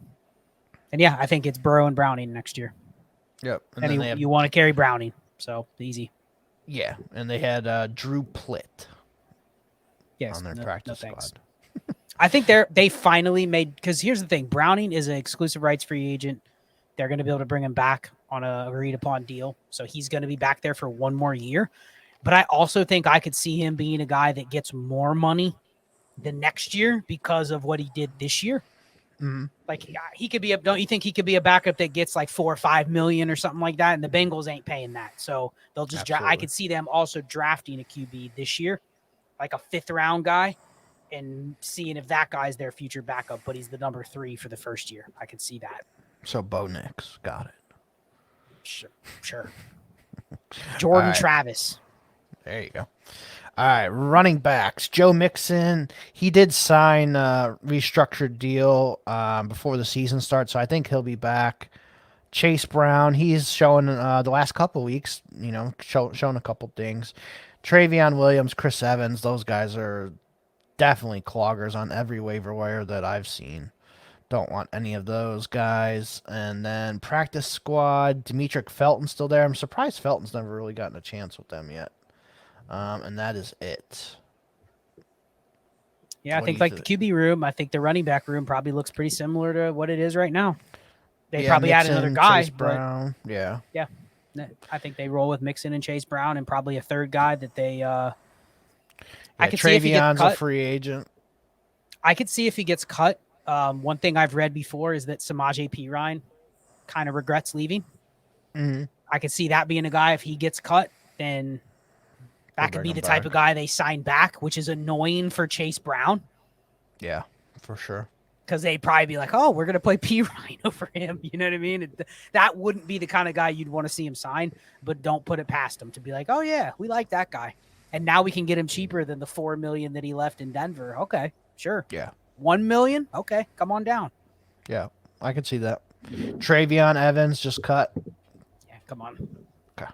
Wide receivers, Chase Higgins, Tyler Boyd, Trenton Irwin, Andre Osavis, Charlie Jones, Kwame Lassiter, Kendrick Pryor, Stanley Morgan, Shedrick Jackson. Those guys are all in the practice squad. Let's see. Higgins is a free agent. Boyd's a free agent. Trent Irwin's a free agent. I could see them bringing back Irwin for sure. Higgins and Boyd will be interesting. What are your thoughts on those? Yeah, Irwin they'll bring back. He'll be the same as he's been. He'll be like the 5th or 6th receiver because I think they like him. Burrow likes him. Like he's there in an emergency. You could play him. Yep. But he's a clogger. Even best ball, I think he's a clogger. Yep. I think Boyd's for sure gone. 100%. No chance he comes back. Higgins, I mean, if they're smart, they'll tag Higgins and then they'll try to trade him if they can get something that they can replace him with. My opinion is I don't think the way that they ran their offense with Browning, if they translate that to Burrow, I don't think Burrow needs Higgins and Chase. At least not for the price you could replace Chase or Burrow with, or not Burrow, Higgins with. Mm-hmm. Like if you could get a late first for Higgins and not pay him and reinvest that into something else, especially in this receiver class. Like, I think your offense is Chase and Burrow, and then everything else works around it. Like, doesn't it kind of feel like they might be kind of where the Bills were last year, where they're looking for that like new iteration of their offense, where I'm not saying they draft a tight end, but it kind of feels like maybe how they played with Browning, being able to win with multiple tight ends and randoms at receiver, that maybe they can get away with that without having to pay Higgins. Because I think Higgins gets paid. I think he's a $25 million a year receiver if he hits free agency. Like, people don't really like him in Dynasty, but I think if he hit NFL free agency, I think he's seen as an alpha. Like, someone would step up and pay him more than I think Cincy would pay him. Don't you think? Yeah, I agree. So, I mean, why not franchise tag him? And if he's willing to play on the tag, keep him one more year. But if someone said, we'll give you the 23rd pick for him, and you could literally draft a receiver on a cheap contract for that same pick, don't you think they have to at least look into that? Yeah, it's kind of like the A.J. Brown trade with the Titans and Eagles. Same thing. You get Hollywood Brown. Yeah, you get that that 18th overall pick for A.J. Brown, and you draft Treylon Burks. Like, so they could do that again. Like, could they just do that and take Keon Coleman? Well, and also depending on where their pick ends up, they might have. That might mean with their pick, maybe they pick 15th. They could draft a guy at their pick and then have the second pick to be still get the lineman or something. Yeah, right. You're not forced to go a certain position because you have two picks. You have 15 and 24. Now you have the flexibility to move up, to move back. I think that's the way they'll play it. Like, I think they're comfortable enough with Yoshivas and Charlie Jones and Trenton Irwin and Jamar Chase. They could go into the offseason with. They're going to need to get another tight end. I like Tanner Hudson, but they're going to need to get another tight end. I think they could bring Drew Sample back, too, for the same reason, because he's basically like a glorified fullback, and they like him. But I think they could go either way, tight end or receiver, but I don't think they need to pay Higgins. And that's not what I would have said 6 months ago, but I've seen the offense without Chase and Higgins, and it's still effective. If you think your quarterback's good, you don't need both. Right. So... And I'll just say Charlie Jones and Yoshivas are cloggers. Okay, you don't think any of those guys step in to be the slot receiver? Nope. I think they're okay to have. One of them might be better than the other, but I don't. They're more fake value, meaning when Boyd and Higgins leave, I'll sell them. Any third, you can have them. I don't think either one of them grow into a starter role. Maybe I'm wrong, but I think that. The good news is I think they're both good enough, though, to be like they're best ball guys I want for sure. Like, they're not busts. They're good players. They're just, I don't think in a lineup league they're going to hit the threshold. Okay, I'm good with that. Tight ends. I talk about the four-way fuckfest all the time, and this is the classic team that does it. Good thing is, 3 of them are free agents. Irv Smith, Drew Sample, Mitchell Wilcox. I bet you I wouldn't be shocked if they re-sign Wilcox and Sample and Tanner Hudson, and that's their 3 tight ends. Let Irv Smith walk. If I have to, if I pick any tight end from this group, it's definitely Tanner Hudson that I would keep. I'm not keeping Sample or Wilcox or Irv Smith. I've always been the Irv Smith guy. It's just not going to happen for him. I think injuries have just kind of sapped anything that he's had. So I would be willing to cut Irv Smith on teams this offseason and pick up, like you said, any running back on a 53, any of those backup quarterbacks. Yep.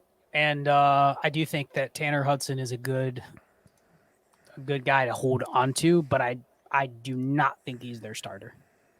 Yeah, he's probably just like one of the guys that is in the rotation. I agree. I think they're going to look for another tight end that can play all 3 downs. Like, you know who I think could be on their radar that they were not after, or they weren't after when he was a free agent. This is a perfect team for like a Hunter Henry. Hunter Henry, yeah. Like that type where they can get for $5-6 million a year. Like, they're going to have to pay him a little bit, but I don't think it's going to be so expensive to where. Tanner Hudson and Hunter Henry, I would be very excited with that tight end room. Honestly, they should have just never let Hayden Hurst go. Hayden Hurst was perfect. Yeah, but I think he wanted the money. Yeah. He wanted a multi-year deal with more money than they were willing to pay. So yeah, I agree. Yeah. All right, on to Cleveland now. So quarterbacks, obviously Joe Flacco is there right now. PJ Walker, Dorian Thompson-Robinson, and Deshaun Watson are on IR. I think they got to bring back Flacco as the backup, and then you can have Thompson-Robinson as the third, and then PJ Walker can get lost. This is the one I want to ask you about because I had a very, I think, interesting take on my last DD show about this. Okay. I think we might be in 2 months. I think we're maybe talking about cutting Joe Flacco because he's not playing. I don't think why would he come back to Cleveland? He only is here because they gave him a chance to start. Right. Why would he come back? He clearly already showed he does not want to come back and sit behind some young guy or sit behind an ingrained starter. So why would he re-sign in Cleveland? It feels like it's going to be a great story, but like he's looking for the next Cleveland. Yeah. Yeah, and he might have to just do that and wait for an injury to somebody like, Watson gets hurt or whoever gets hurt, So let's say he does that. He could do that, yeah. Opening week next week, and it still says FA by Joe Flacco. Are you cutting him? Probably, yeah, because I usually do that on most of my free agent guys. Will you hold him all summer? Yes. Especially when he wins the Lombardi again. Okay, so you will hold him even if the Browns make it clear he's not coming back. He hits free agency and he's on your team with an FA by his name for 4 months. You're still holding him. I think so, yeah. Just because he's proven, man, he can step right in and lead the team like he always has. Okay. I think I got to. So he's almost one where you don't even know what to do because he's going to have zero value. Yeah, and I think that's one of the things that has changed for me and you, like these quarterbacks now. I used to, any of those quarterbacks that had FA next to their name, gone, see ya. But there are certain ones that I think you got to keep. I think he's one of them. Would you rather have Joe Flacco or Josh Dobbs? That one's a good question. Probably Flacco because But don't you think Dobbs gets another shot to be a backup like he has been already? Like he's going to get the same role as he has been. Yeah, Dobbs is going to be somebody's backup for sure. Okay, so a couple more. Flacco or the bottom end backups? Like I assume you would hold him over like Zappy, like those types? Yeah. What about the more proven guys? Like would you, if you had to pick between cutting Flacco or Andy Dalton? I'd rather have Flacco. Okay, so he's clearly a higher tier for you than probably most. He'll still be one of your top 10, 15 backups. Yes, yeah. Tyrod? Sure. I'd rather have Flacco. Man. Okay. Wouldn't be shocking too, like Atlanta's not in the position to get a quarterback again. What if they signed Flacco to be the starter? You know what I was just thinking about the other day when I was watching the games the other day? You know the spot that I could see getting Flacco? It fits perfectly, and it fits the team build. Who's that? And he comes in and just runs the offense, and they build an offensive line around him. Any clue? Atlanta's my guess, but... Nope, better. I guess... Minnesota promises him the starting job. Oh, yeah.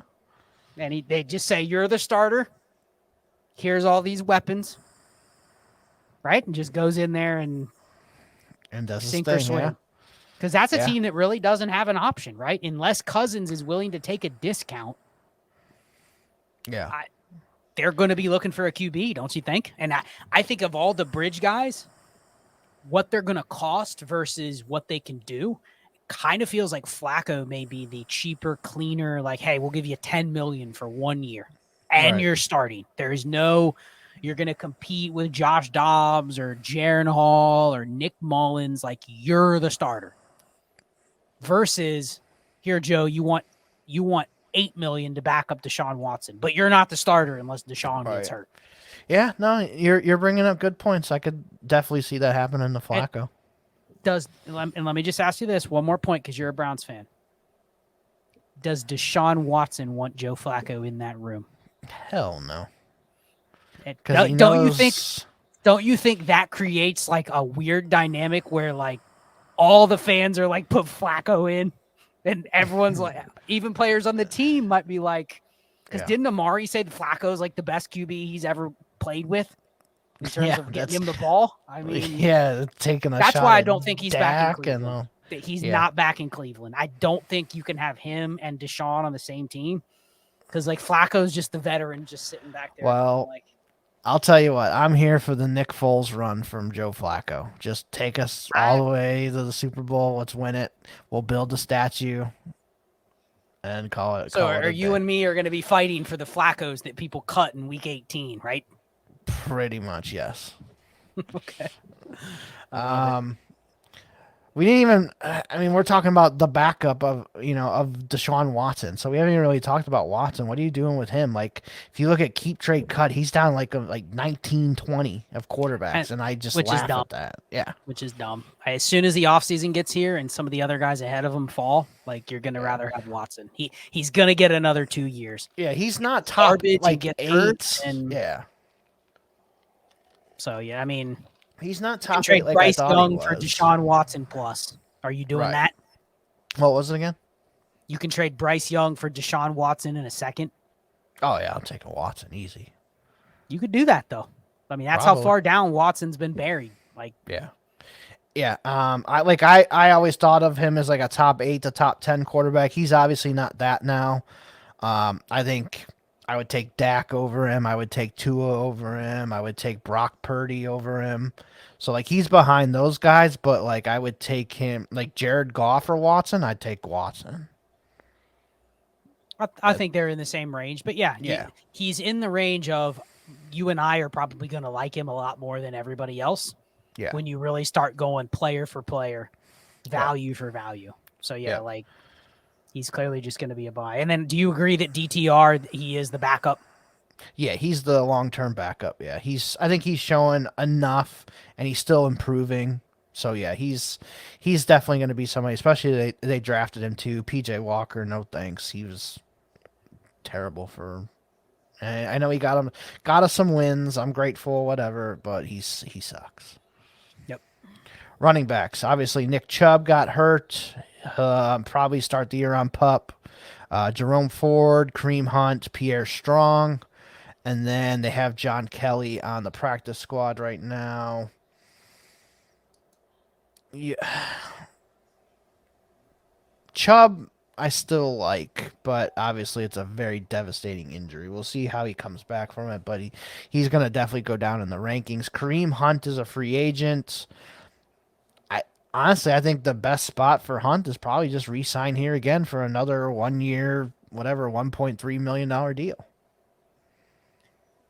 Do you think they would rather pay Kareem? Because the thing with you have to pay Kareem Hunt something, $2 million, something like that. Do you think they'd rather just keep Pierre Strong and Jerome Ford? And then is it pending on Chubb? If they think they can get Chubb back to start the year, they may not explore Hunt. But if they don't, he's the perfect, like, he's on standby. Yep, I think that's, yeah, exactly. And I know they I don't remember if they talked to Zeke or there was the rumor of Zeke, but like even if they just signed Zeke instead of Kareem Hunt, I'd be fine with that. I mean, you think they got to probably draft a guy, right? Even if it's like a round 5 type player, like they have to bring in a fresh body, right? Yeah, or whatever, sign one of those, types. I don't know who the guy would be, but they could sign somebody or draft somebody, yeah. So do you count Pierre Strong as a guy you're stashing, or are you fine cutting him? I think I'm okay cutting him, but he's probably like one of the... There's a lot more guys I would cut before him, so he might make it as like the last guy on my roster. Is the Dynasty community undervaluing Jerome Ford?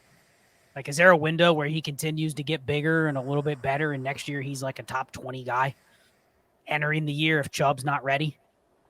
And just takes over a workload that's never going to go away, even when Chubb comes back. I mean, I just think he's kind of was like the perfect kind of compliment for Chubb. If he ends up starting, he could be like a top 24 guy, but I could also see him falling into mediocrity. Not really doing much. Well, I mean, I'm not a overwhelming fan of Jerome Ford necessarily, but I'm just sitting here looking at running backs. I mean, you agree if you have to forecast more than a year out on running back that I don't even care? Yeah, I agree. Okay, so right now, Jerome Ford on Keep Trade Cut is running back 33. That's fair, probably. But it feels like, Keaton Mitchell's ahead of him. Yeah, I'd rather have Ford. Ford or Tajay Spears? Probably Tajay. So Ford or Najee? Probably still Najee. Okay, Ford, he's back-to-back with... Here's two guys he's back-to-back with. And neither of these guys have done anything. Ford, Kendre Miller, or Chase Brown?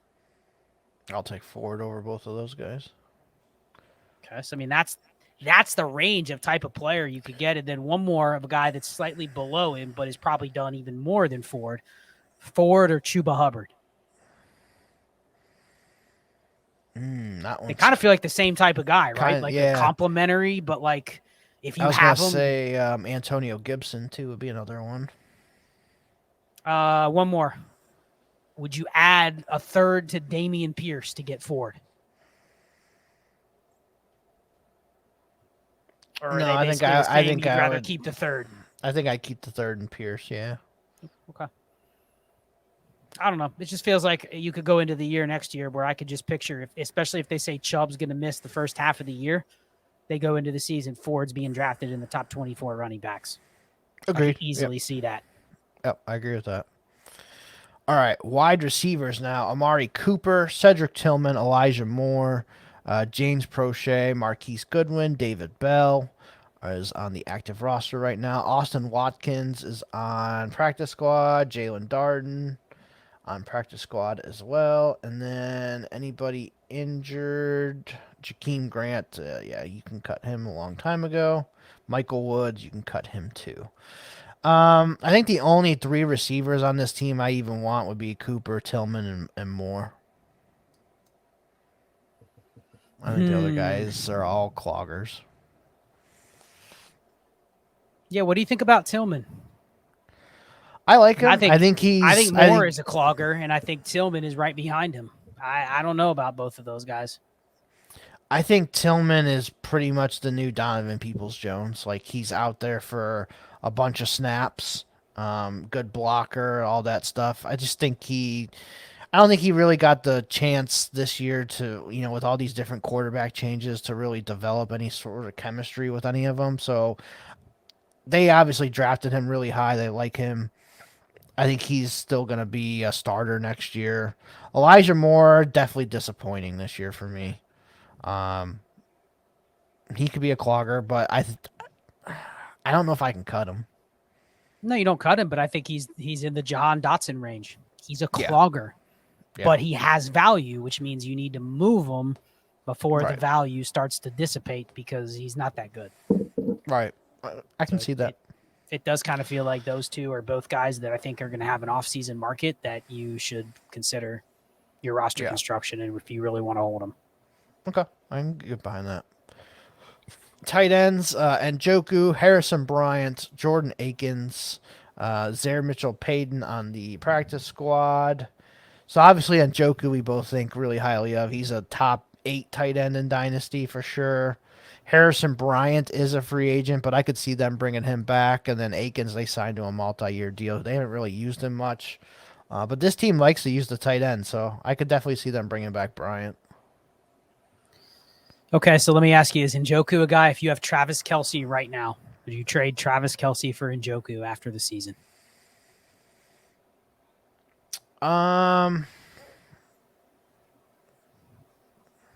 No, I think I would keep Kelce for one more year. What would you need to add? If it was Njoku in a second, would you do it? Probably, yeah. Just thinking of creative ways to kind of bet against the Kelce outcome. I mean, Kelce could retire. Yeah, he could. It just feels like there's going to be a limited window to move that. And when there's news, there's news. But true. I don't know. Yeah, I could see that. All right, so that is it for the Browns one. We'll go to the Steelers now. We'll try and go a little faster. Yeah. Right. On pace for about a 3.5 hour show, one conference. Yeah. Well, most of the Steelers are shitty, so we can move through those pretty quickly. Yeah. Pickett, Rudolph, Trubisky. Pickett is one of the bottom half of the quarterbacks, but hopefully with a new offensive coordinator, he turns it around. I think Mason Rudolph is definitely showing he's a solid backup. You can at least have him on your team, and I wouldn't hate it. Trubisky, I think I'm completely outdone on. He's in Zach Wilson territory for me. Yeah, I can see Trubisky. I put him as he was one of the last any QBs on a team that could be helped just because he's gotten his chance as a backup. Yeah. And do you know who they have on their practice squad right now? We have Trace McSorley, I believe. Holy fuck. Could you imagine? Yeah, I remember when they signed him, I said they have Mason Rudolph, Trace McSorley, and Mitch Trubisky, the worst QB room of all time. Yeah, this is oh my goodness, that's terrible. But Mason Rudolph is at least showing he's competent. So I will say with Pickett, he is one of the guys that's just everything points to he's a bottom tier QB. I agree. Yeah. Not good for fantasy, not good in real life, but he's going to have some value because they're going to give him another year as the starter probably. Yeah, but I can literally replace him with backups on a weekly basis that are better than him. Yeah, he reminds me of Mac Jones, basically, like the same kind of situation. Year 2 kind of sucked. Like year 3, if it sucks again, like he's in Mac Jones territory where he's at now. Probably, yes. Now, do you buy at all the rumors that the Steelers will look to upgrade QBs? Did you find it at all interesting that they're rolling with Mason Rudolph, even though Pickett's been practicing? Like, it sounds like he's healthy, but they're going to Mason Rudolph this week again as the starter. Well, yeah, I think Rudolph was just so good that they have to give him another chance. Yeah, but if your franchise QB gets injured, you don't not start him when he's back for Mason Rudolph. I get that, but maybe I don't know if Pickett is fully back 100% healthy or not, or they're protecting him. I don't know. Okay, but do you think this is a team that would be interested in maybe trading for like a Justin Fields? Do you buy that? Oh, absolutely. Yeah, I think they definitely would upgrade. So are you out on Pickett by January and February? Would you just dump him? Yeah, I would dump him. You're not getting a first for him. Like any second, I would sell him for. A third and Sam Darnold for Pickett. Easy. Give me Sam Darnold in the third. If Sam Darnold was starting 3 games, would you ever start Kenny Pickett over him? No, yeah, I get it. That's probably a smart play. I just think he's worth a little bit more than a third in Sam Darnold. My point is, I'm telling you what I'm doing. He's off Right. any team I have him on, which I think is only one. Okay, I can get behind Even that. if it's quote unquote selling low, and that's not even factoring in that they could get somebody else. Like I think that's a team that will at least look at the free agent QBs. They have to. They have to look at, even the gross guys, even like a Tannehill type. Like couldn't you see where they bring in another QB, like a Tannehill or Minshew or something, and it's like a legitimate battle? Absolutely, yeah, for so sure. I mean, I want out of the Pickett business while he still has some fake value. Okay. Running backs: Najee, Jalen Warren, Godwin Igwebuike, Anthony McFarland's on. Yeah, I mean it's Najee and Jalen. None of the other guys are worth anything. They finally cut Anthony McFarland. You see that? Yeah, now he's on their practice squad. Yeah, they finally dumped him. So yeah, that's their backfield. I think it's pretty self-explanatory. Yeah. Wide receivers: Pickens, Deontay, Allen Robinson, Miles Boykin is still in the league somehow. Calvin Austin. Dez Fitzpatrick is on this team. Deuce Watts, never heard of him. Denzel Mims is on this team. I forgot about that. Yeah, I think it's just Pickens and Deontay. I think the rest I can cut. I think I kind of buy that they might move Deontay. There's been the rumblings that they may look to move him. I don't know who would trade for him. Someone might. And I don't know then if they it's have worth to pay what him. you Yeah. get. Well, I mean, he's already signed, so I think he's in the second to the last year of his deal, maybe. Okay. But I mean, I don't think you trade him just for like a 4th rounder. You know what I mean? I think he's still more valuable to you versus that. But right. everybody else a cut. If you're even holding like Allen Robinson, Calvin Austin, just dump. Yeah, Allen Robinson is a shell of his former self. That's for sure. I'm more interested in what your thoughts are on the tight ends because part of me says Freiermuth's overrated, but then kind of feels like he's just going to be their starter for the next couple of years, and he just can't stay healthy. Otherwise, he could easily be top 15 tight end every year. Yeah, I mean, he kind of feels like he's a top end tight end too. You know, he's going to be like Hunter Henry when he was battling all the injuries? Pretty much, yep. Darnell Washington is basically a tackle. He hasn't done shit. Is he a clogger, you think? Yeah, I think so. He hasn't even caught a touchdown. Like you caught him? Remember when he was, he's going to be this big red zone target. Connor Hayward has better stats than him. Yeah, and they used Connor Hayward more when Freiermuth was out. So, I mean, Connor Hayward's not somebody I want to keep, but if Freiermuth gets hurt again, I'm picking up Hayward before I pick up Washington. Would you be shocked if they announced, like, in March, Darnell Washington's moving to tackle, and he's put on, like, 30 pounds? No, it wouldn't shock me. You remember Dane Brugler and Lance Zierlein on their show? They even said there were teams that were scouting him as a lineman. Yeah. And they even said he should put on, like, 30 pounds and he'll go in the first round as a tackle. Crazy. Absolutely like, crazy. Don't you, if you were him, wouldn't you almost consider that? Like, what you could get paid if you just made it as an average tackle is way more than he's ever going to get at tight end. As a tight end, yeah. Especially after this season. Fucking Jesus. Well, then again, Josh Oliver got paid $7 million a year because he can block. True. I don't know. I mean, I think that's all Darnell Washington is going to be. He's going to be a blocking specialist and maybe catches a touchdown here or there, but he's never going to be this super stud starter. And it was all off of one freaking catch in the combine that he had. That everyone's like, oh, he's the next best tight end in the league. Okay, so let me ask you this. Do you think that there is a world where Darnell Washington could be totally different if he wasn't on the shitty Steelers with a QB that can't throw touchdowns? Yeah, I mean, he could be a red zone weapon, but I think that's all he is like a red zone weapon blocking specialist. Like, I don't ever see him being, Mercedes Lewis in his prime or something. Okay. Yeah, I was just wondering if maybe it's because that's the thing. The Steelers can't throw TDs, so they're never going to be able to maximize a TD only guy. So yeah, they're never in the fucking red zone. So it doesn't matter. All right, Houston. Obviously, quarterback they hit CJ Stroud, top 5 quarterback for you, or top 6. Yeah, probably QB4. QB4. You'd have him over Lamar.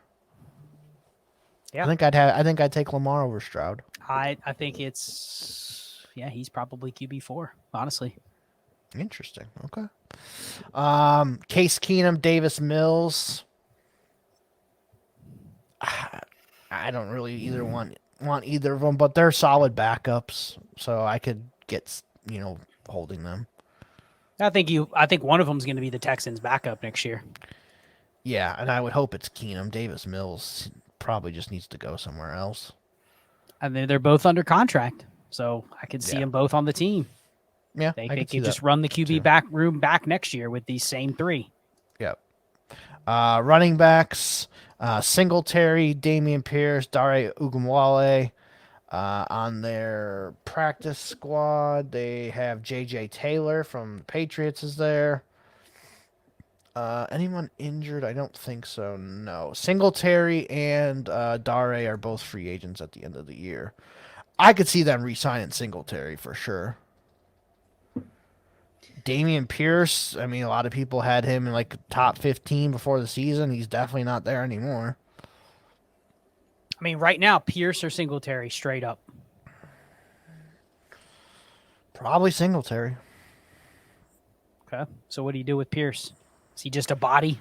Just a body, yeah. He's the new Damian Harris. Just kind of see what happens. Okay. That's kind of where I'm at with those guys. And then that's how fast guys like that can fall. Yep. Absolutely. Should have got your first round pick for Pierce this offseason. Wide receivers, Nico Collins, Noah Brown, Robert Woods, John Mechie, Xavier Hutchinson on the active roster right now, Johnny Johnson, Stevenson Sims, Alex Bachman, Chase Coda are on their practice squad. Obviously, Tank Dell out for the year. All cloggers, except for Nico Collins and Tank Dell. Okay, I think I can get behind that. Noah Brown has shown some flashes. Robert Woods should just retire. I could see Noah Brown be like a KJ Osborne type on this offense. Yeah, that's a clogger, though. Not when people are trading thirds for KJ Osborne 2 years ago. Going into the offseason, I don't want to roster wide receiver 58. Well, why did you buy KJ Osborne for thirds 2 years ago? That was 2 years ago. I've developed. I've evolved. I personally would still hold on to Noah Brown. Scott says no. Well, he's a free agent. If he leaves the Texans, do you have any interest? Probably not. No, unless he goes to, another, Mahomes or Josh Allen or whoever. Yeah, I think they bring in another receiver, and I think it just forces everybody else on their team clogger. John Mechie, clogger, absolutely horrible. All the other guys are bad. Yeah, Woods I would cut. Mechie I would cut. Hutchinson. Cut. Yeah, so, Collins. Tank Dell for sure you're keeping. Noah Brown. How high would you have Tank Dell in Dynasty? Is he a top 20? Well, I mean, from a value perspective or a production perspective, I think you have to weigh. You can give me an answer on both. I think from a production perspective, he has very much potential to be top 20. Okay. From a value perspective, I don't feel where he is on like KTC matches up at all with what his actual value is. Tell me if you would take Tank Dell over these guys, okay? Just nod your head yes or no. Say yes or no. Tank Dell or Michael Pittman? Pittman. Tank Dell or DK Metcalf? Metcalf. Higgins. DJ Moore. Drake London. Zay Flowers. Ooh, that's the one that's tough. Probably Zay. That's close. Steph Diggs.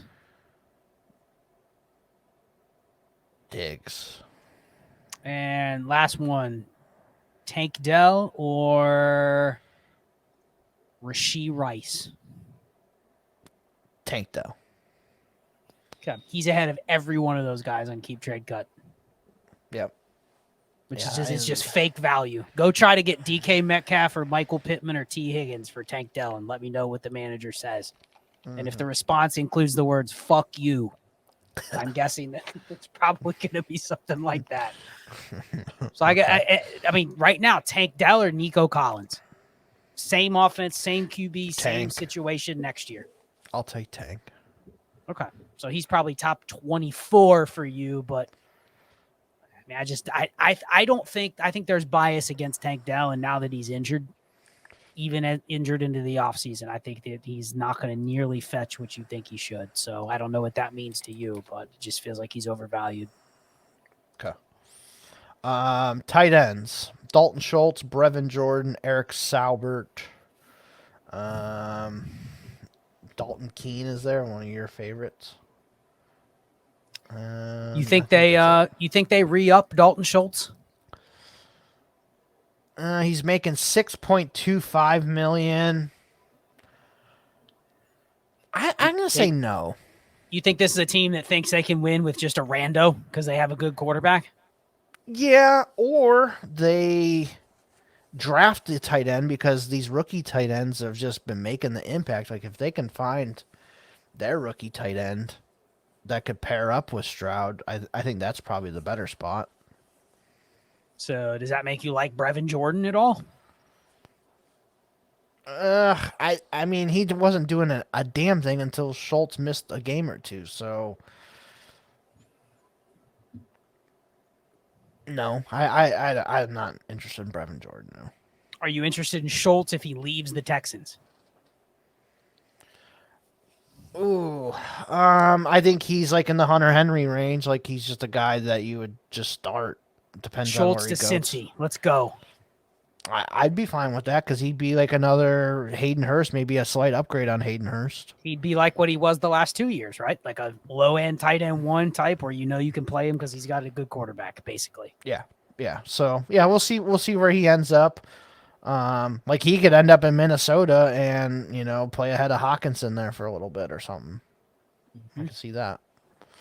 Yeah, I don't think there's anybody else on there to talk about. All right, so now we're gonna move on to Indy quarterback situation. I haven't really talked to you about Anthony Richardson. What you thought about him with the shoulder injury? So I have Anthony Richardson in my top 12 quarterbacks for Dynasty. Where do you have him?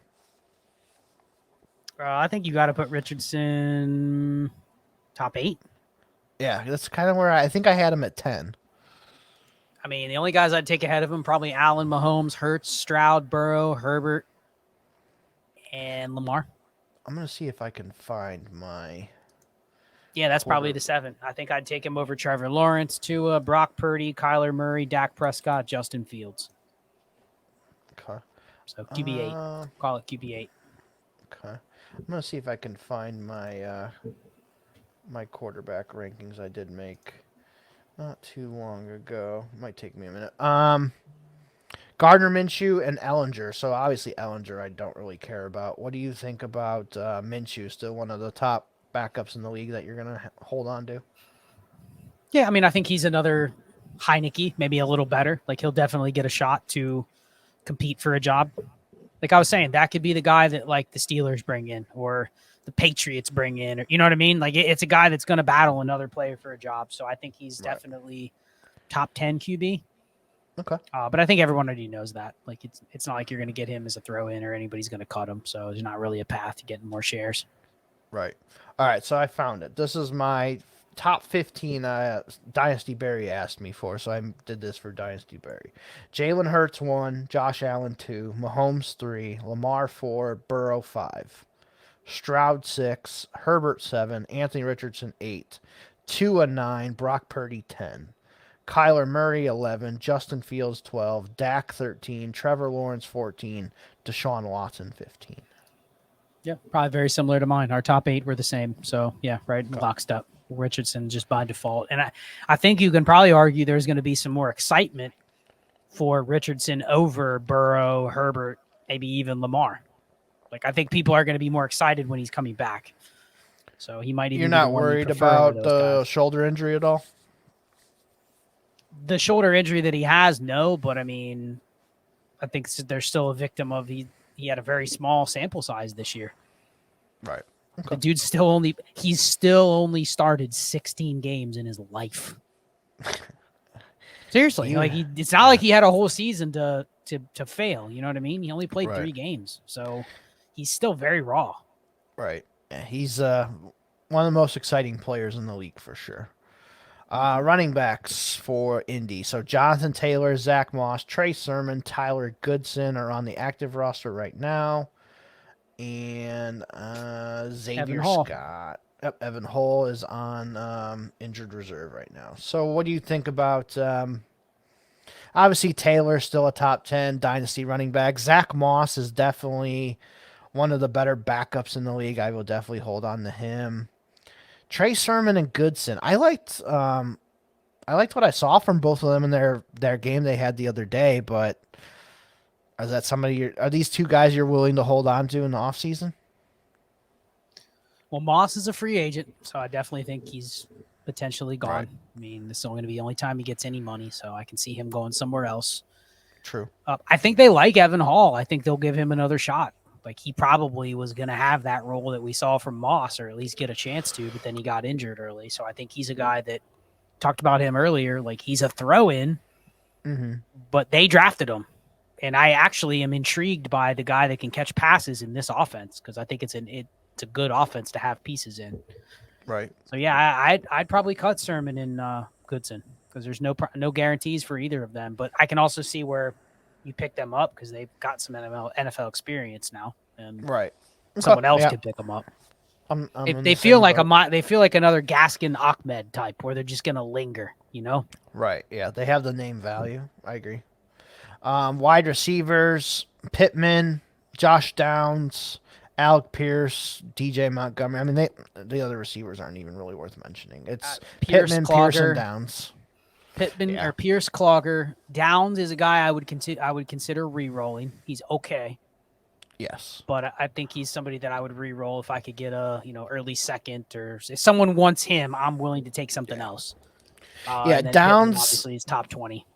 Downs' skill set just doesn't mesh with Richardson, in my opinion. Fair. I don't know. So I would definitely be okay with re-rolling Downs. Pittman, I think, Indy's going to have to give him the bag. He's a free agent at the end of the year, so they're going to have to pay him.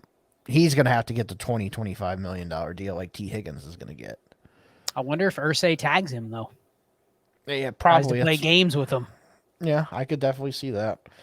Tight ends. Here's another one of our four-way fuckfest. Granson, Drew Ogletree, Mo Alley, Will Mallory. All four have shown flashes at different times this year. Mo Alley is on waiver wires everywhere, so no thanks. Granson, Ogletree, and Mallory, I have interest in all three of them still, but if I had to rate them, I'd probably go Granson, Mallory, Ogletree. Yeah, and they have Jelani Woods, who I would take over all of them. Yeah, I forgot about Jelani Woods. And they're all under contract next year. Yep.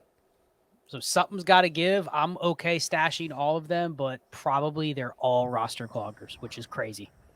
Yeah. Because I don't want to be carrying 4 Will Mallory's and 5 Andrew Ogletrees and just being like, maybe one of them will win the job. They probably are going to just use them how they've used them. A bunch of them. Yeah, and like you said, Jelani Woods, I even forgot he was down there, and he could be the best one of the bunch still. And he kind of fits Richardson. For what you've seen, though, of these other guys, is that Jelani Woods a guy you just dump for a third? Just so you don't have to deal with the headache of them using all these guys. Yeah, I think I'd be okay with what's that. To say he's any better than those guys are? Right, yeah. I could definitely get behind that. For sure. Yeah, good. I'm good on the Colts tight ends. Yuck. Yeah. All right, Jacksonville now. So quarterback, obviously. They'll draft Brock Bowers. Watch. Probably. Wouldn't be shocked. Trevor Lawrence, C.J. Beathard, Matt Barkley are the current quarterbacks there. E.J. Perry on their practice squad. So not anybody we're interested in there. So Lawrence, Beathard is one of those Kyle Allen types for you? Yeah, I mean, he is going to be their backup again. Unless I said the other day, I think that Jacksonville could be a team that brings in another QB. Like this feels like a team that drafts like a 4th rounder, and then Beathard is the QB, but they develop another guy because that's what they did when Peterson was in Philly. They always were picking up new QBs. So I don't think they just roll. And don't you think it's a little? I mean, how many games has T-Law been injured in this year? Like half of them. Yeah, it seems like it. Don't you think they might want to get another option in there besides Beathard? Because it feels like they're in their contending window, and if he's what they have, like they better feel really good about it. I feel like they could get another guy. Yeah, they could sign, one of these veterans that could be available. Could they go sign Jameis Winston, something like that? Is this the team that brings in Carson Wentz? They could, yeah. I don't know what the relationship between Wentz and Peterson's like, but I mean, they both got kind of shit canned at the same time. Right. I don't know. It feels like another quarterback's going to be here, though. So I'll hold Beathard until that. But, they draft a guy in like the 4th or they sign somebody, then Beathard's the odd man out most likely. Right. Running backs, Travis Etienne, D'Ernest Johnson, Tank Bigsby. Anybody on the practice squad? Snoop Connor still alive, apparently. He's on the practice squad. And then D'Ernest is a free agent. I could see them bringing back D'Ernest. He's been pretty solid for them. Tank Bigsby, man, what a disappointment. He's basically Snoop Connor. I mean, if they actively bring back D'Ernest Johnson, like, what do you do with Tank Bigsby? Would you just get it? Would you get out for another? Would you re-roll for another rookie? Would you take a 3rd? Yeah, probably. Yep. And I know there's still a lot of people that like Bigsby out there, but he has literally had every chance this year to be the number 2 and has not done anything. So I would definitely get re-roll on that one. I mean, who would you take right now? Chris Rodriguez or Tank Bigsby? Chris Rodriguez, easy. So really, you would take any guy that's as a roll over Tank Bigsby, basically. Yeah. Like, it kind of feels like Bigsby is like Zamir White, but now Zamir White finally got an opportunity to play the last 2 weeks, and I would definitely take Zamir White over Bigsby. But he's kind of like in that same situation, where that's a great example of like in 2 games, your perception could change overnight. Yeah. But until then, like he's just a name value only, Right. Agreed. Wide receiver. So Calvin Ridley, he is a free agent at the end of the year, I do believe. Yes. Jamal Agnew is a free agent at the end of the year. Zay Jones, Parker Washington, Christian Kirk, Elijah Cooks, Tim Jones. Anybody else I'm missing? Jacob Harris is there. Seth Williams is still there. So, yeah, I mean, it's really only Ridley, Zay Jones, Christian Kirk, and maybe Parker Washington that I'm even interested in. Yeah, I think they let Ridley walk, honestly. I think what he's going to want versus what they're going to have to pay him or what they would be willing to pay him, I think they let him walk. I think they are a candidate to would this shock you? Especially if they don't pay Ridley. Would it shock you if this was the team that brought in T. Higgins? No, not at all. And pair T-Law with Higgins and have Kirk in the slot? Yep, I could see that. Like it feels like I would just not want to pay Calvin Ridley. He's going to be 29 years old. And he's going to probably think he's worth the T. Higgins, Michael Pittman money, and I don't think he is. Yeah, I think he's going to be one of those. We might get past the NFL draft and he still hasn't signed with the team yet. We might get to the rookie mini camps or the team mini camps and he's still not on a team yet because he's going to want too much money and no. So how far down are you pushing him then? Like, what would you take for him? Would you take all those mid-round receivers over him? Would you take like Rashee Rice over him, Jaden Reed over him, Josh Downs over him? Yeah. Yep. So he's outside your top 40 easy? Yeah, I think so. Add in rookies, he gets buried another 5 or 10 below that? Oh, yeah, easy. Yep. Jeez. Would you just take a second? A high second, yeah. Well, I'm not going to take like a 212 for him. But what guys would you sell him for? Guys that he feels like he's way younger I would take Mike Evans over him for sure. Cooper Kupp over him? Yeah, I would take Cooper Kupp over him. Yep. Hopkins? No, I think I would take Ridley over Hopkins. Okay. Feels like some fake value though, right? Like everyone thinks he's like going to get this big deal, and it's like the reality is he's a year away from being like washed up. Yeah, absolutely. Would you take Mike Williams or Calvin Ridley? Ridley. Just for the value. Okay. But is he guaranteed to be better than Mike Williams? I don't know. That's an interesting one. Quentin Johnston over Ridley? Nah, I'd rather have Ridley. I think Quentin Johnston's Treylon Burks reincarnated. I think the takeaway is there's interesting things you can do with Calvin Ridley. So True. Just that more than what you probably think. Don't overvalue him. Yep.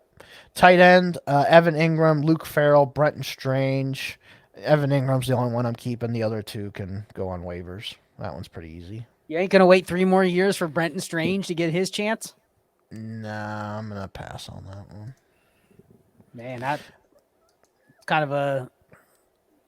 They probably regret that second-round pick, don't they? Probably, yeah. Yeah, they could have used that on a lot better positions. All right, on to the Titans. Quarterbacks, Levis, Tannehill, Malik Willis. I think Tannehill ends up... I still think he ends up as like Atlanta's starter somehow. And then Levis and Willis will be the top 2, and they'll have to probably bring in a third guy. How do you think Levis has done so far? I mean, being a Kentucky fan and all that, how do you think he's fared? I mean, I think considering what the expectations were, I think he's done better. Yeah, he hasn't completely flamed, so I think that's probably a good sign. I do think. I mean, if you watch some of their games, like he gets just killed. Oh yeah, that one where he got injured against the Texans and he got folded like a pretzel. That was tough to watch. His line is, no better than. Oh, we knew this offensive line was going to be trash, and they're going to be one of the teams that's definitely taken one of the top left tackles in the draft with their top, 10 pick or wherever they're at. Levis. Yeah, I think they go into next year with Willis and Levis as their top 2 QBs. They maybe bring in another veteran, which would just be an indictment on they trust Willis to be the backup if Levis gets injured. Right. Because Levis probably is a little injury prone. I mean, the dude thinks he's, can run over everybody. Yeah. So, I think by default, you got to keep both because as much as Malik Willis has been disappointing, you never know if he develops a little bit and in like a single game or 2 scenario, he could still be a good spot starter. He could still probably put up some points. So you got to kind of keep him until they say no. Right. Levis over Kenny Pickett. Oh, yeah, easy. Levis over Derek Carr. Oh, yeah, easy. I think Levis is probably top 20. Top 20, okay. Levis or Baker Mayfield? Levis. Okay. I mean, Keep Trade Cut has Levis over Deshaun. Yeah, no thanks. I'll take Deshaun there. But I do like Bryce Levis. Young. Yeah, that's a very interesting one. I'm gonna give Bryce a pass. I think he's still way too talented, even though he hasn't done a damn thing this year. I'll give Bryce one more year, but that I could regret that, honestly. Yeah, I like Levis. I think he's done enough to earn another shot, and it could be Drew Lock, Sam Howell. Like he could end up like those guys where you're like, okay, he's a backup. Right. But it could be a fun ride next year too. Yeah. Malik Willis, is he one of those backup quarterbacks you want to keep or waiver wire? Oh yeah. Yep. He's one of the ones I probably had a blind spot on. Just because he wasn't ready right away doesn't mean he's not a good backup going forward. Maybe he truly did need a little development, So yeah, I'm interested in getting some Willis. Wide receivers: Hopkins, Treylon, Chris Moore, Colton Dahl, Kyle Phillips, Mason Kinsey, Westbrook Akine just went on IR, so he's out. I mean, this team needs wide receivers bad. Chris Moore and Westbrook Akine are both free agents at the end of the year, so I'm sure they'll probably bring back Westbrook Akine on another 1 year, $1.26 million deal. Maybe Chris Moore, same thing. But they definitely need some help there. Hopkins is still under contract. Treylon's still on his rookie deal. I just think Treylon's he's not maybe a step above a clogger, but he's pretty He's close. a clogger. He's a clogger. He's in the Bateman, John Dotson, Elijah Moore. His name is worth way more than what he's worth to your team. So get something that helps your roster construction. Any third and he's gone. I'd probably want 2/3, or I'd want a third and a quarterback. I'd want a third and a running back. But yeah, that no longer am I waiting for these guys in year 3 or year 4. Am I waiting for these receivers anymore? No thanks. Okay. So Hopkins is probably the only one you even really want to roster. Yep. All the other ones are useless. Okay. Tight ends: Chig, Conquo, Trevin Wesco, Josh Wiley, Kevin Rader. Wesco and Rader, no thanks. Chig Okonkwo has come on the last couple of weeks. He's done my higher tight end premium leagues. I think he has like 4 or 5 straight weeks of double-digit points. Yeah, so he's a very solid tight end too. Josh Wiley, I like him, but he's probably a clogger. He hasn't really flashed like I thought he would. Yep, Chig is okay as your tight end too. He's not particularly good, but he's probably usable as your backup tight end. But I'll say this point for the 10th time. If you have Chig as like your 3rd or 4th tight end, get rid of one of them and just pick the other as your backup. Right. If we're talking start 1 leagues. All right. Last division. We'll try and make it quick. Quarterback, Russell Wilson, Jarrett Stidham for Denver. They're sitting Russell Wilson. They benched him for the last 2 games here, basically just to avoid him getting injured, a serious injury where they're locked into a lot of guaranteed money. That's how I read it. Jarrett Stidham, they just paid a pretty good amount to sign him as their backup, so we'll see what he's got. Ben DiNucci on the practice squad. Yeah, what are your thoughts on this whole Russell Wilson situation? So I see why they're doing it. I understand the logic. I guess my question is, I think Russell Wilson has been good enough this year that he's going to get another job. Easy. Mm-hmm. But it doesn't seem like it's with the Broncos. Like they don't see eye to eye. I don't know why, but they don't. Like, is Russ a guy that you could see getting moved? Yeah, I mean, that dead cap hits a lot. So what do you do with Russ? I think you just kind of, man, yeah, that one's tough. Like, I'd still rather have him over like the Kenny Pickett types and stuff like that. I think you just kind of maybe roll with it one more year and see what happens. But if somebody wants to get, he's not worth a first. If somebody gives me 2 seconds, I'd sell him. Yeah, I mean, his dead cap, if they were to trade him, is $68 million. Wow. So it's almost impossible to trade him after next year. His dead cap to trade him in 2025 is $18.4 million after June 1st. Oh, it's 18.4 million post June 1st trade next year as well. So I mean, you could conceivably trade him, but the problem is he's got the future dead cap, which is going to be like they'd have to essentially just eat it to get rid of him. Because you're going to pay for it for the next 2 years at least. Yeah, and they so what do you? How you have to get creative to get rid of Russell Wilson? How do you get creative and do it? Would you add a second to Russell Wilson to get Will Levis? Yes. Yep, would you add a first to Russell Wilson to get Bryce Young? No, because I think Bryce Young could blow back up in your face too, and then you're even more screwed without your first. So you wouldn't pay your 25 first and then you trade for Bryce Young and then he sucks and your 25 first is the 102. Yeah. No, I'm not interested in that. I would maybe do it for a more solid piece like a Jared Goff. Let me stop you there. Would you make that move to Russell Wilson then? Would you make that same bet you just said you were scared to take against another team? You give them Bryce Young, they give you Russell Wilson and the 25 first. I could do that, yeah, on certain teams for sure.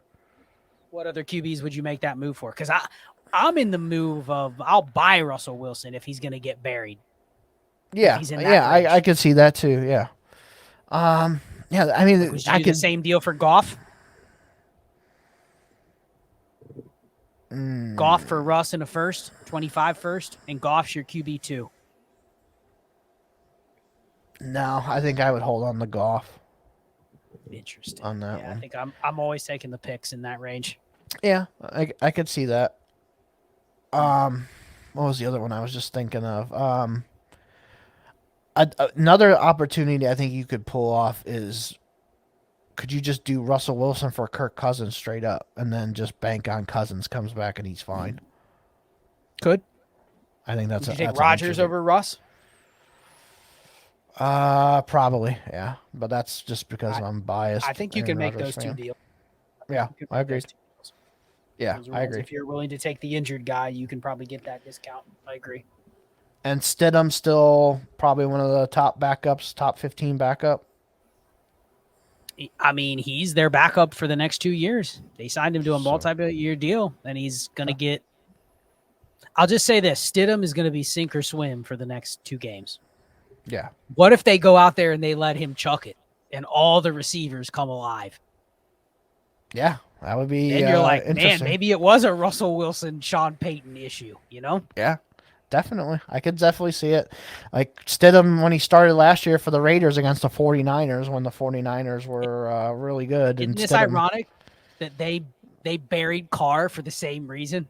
They didn't want him to get injured and they put Stidham in and he smashed. And then he's in the same boat this year. where they sit the starter for contractual purposes, and then don't be shocked if. I mean, wouldn't it be wild what if they make the playoffs? Yeah, that would be interesting. They're playing the Chargers this week, so it's not like it's a losable game. They can definitely Who starts in the playoffs if Stidham wins 2 games in a row? Stidham? Because the same thing would happen. He could get injured in the playoffs, right? Yeah, I guess Stidham, yeah. That's the kind of drama I'm rooting for. Yeah, that would be interesting. They make the playoffs and they bench Russ Wilson in the playoffs for Jarrett Stidham. Wow. Yeah, that would be really interesting. Running backs, Javonte, Samaje Perine, Jaleel McLaughlin, Dwayne Washington, Tyler Beatty on the practice squad. And I do believe that is it for the running backs. So Javonte, you're still holding on to. Samaje is definitely a solid backup. Jaleel McLaughlin has shown some plays here and there, but I think he's like a limited touch guy. You know, he's never going to be some 10 to 15 carry guy. Dwayne Washington, just a special teamer. They're all under contract, so I do wonder what gives here. Like you said, they could cut Samaje, maybe. I could definitely see them drafting somebody too, because you know Peyton loves to draft guys. It also feels like, I mean, this regime brought in Perine, remember? So right. It kind of feels like he doesn't make that much money. He fits what we want him to do. You know what I mean? He's just like a scrappy, can do it all. Not very good, but he can do it all when we need to. He can pass block, he can catch, he can run. Like, he does feel kind of like the jack of all trades that you can just put in there and get. You know, he feels like a better version of like Boston Scott. Yeah, I could see that. Yep. Like, he's not valuable to anybody, but he's disrupting the backfield. So is Javonte a sell for you? I've seen some people saying he's like a top 10 running back in Dynasty. I don't know about that. Yeah, I don't know about that either. I think I'm willing to see if he's better next year after, second year off of the knee injury. Like, he's done a hell of a lot better than I thought he would this year. I thought he would be a complete train wreck. Do you prefer him over the bell cow free agent running backs that you've seen it over and over and over from? Like, would you take Javonte over Josh Jacobs or Saquon Barkley, knowing those guys probably run right into big roles like they've had before? No, I think I would still prefer Barkley and Jacobs, but I think he's like maybe the tier behind them. So it's not like that. So you take him over like Pollard and Swift? No, I think I would still take Swift. Pollard I could probably see, yeah. Okay, Javonte or there's another one that's good. Okay, here's a good one. Javonte or Isaiah Pacheco? Ooh, I think I'd take Pacheco there. Okay. And then that's close. Given how we typically play running back, would you sell Javonte for like, if you could give Javonte in a second for Austin Eckler in a first, would you do that? Yeah, I'd do that. I would maybe take Antonio Gibson in a second for Javonte. Okay. I'm just thinking if you can go down to the older guys that are pretty much better bets for production, they just don't have any shelf life, like Derrick Henry, James Conner, Mixon, Eckler. Like, those guys are going to get buried because they're all old. Nobody really likes them. Yeah. But it kind of feels like short term, you can see where they're just as good, So you said he's still top 10 and keep trade cut.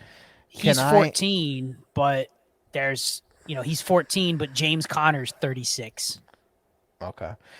I'm guessing Kyron Williams is probably ahead of him. Yeah, Kyron's RB8. Yeah, that's one of the most fascinating ones over the last 2 years is him, but we can talk about that next week. Yep. Wide receivers: Cortland Sutton, Marvin Mims, Jerry Jeudy, Lil Jordan Humphrey, Brandon Johnson. On their practice squad is Traquan Smith, Phillip Dorsett, David Sills, still alive, Michael Bandy, Tim Patrick on the IR. I think Sutton. You think they get rid? You think they dump? I mean, I think Judy's gone. Yep, Judy's gone. You think they still consider moving Sutton? Like, they've literally talked about it for 2 years. Yeah, I think they have to keep him because if they move Judy, you can't trust Mims. You can't trust Tim Patrick. Like, who the hell would be their number one? Oh, Tim Patrick. Yeah, goodbye. Yeah. So I would go. I think they would have to keep Sutton as their number one. Personally, I'll just say this: I'm interested in Judy still. Yeah, if I can buy him for cheap, I would. Like, what's your cheap price? A second, or is that too much? I'd take him over Jahan Dotson, Elijah Moore.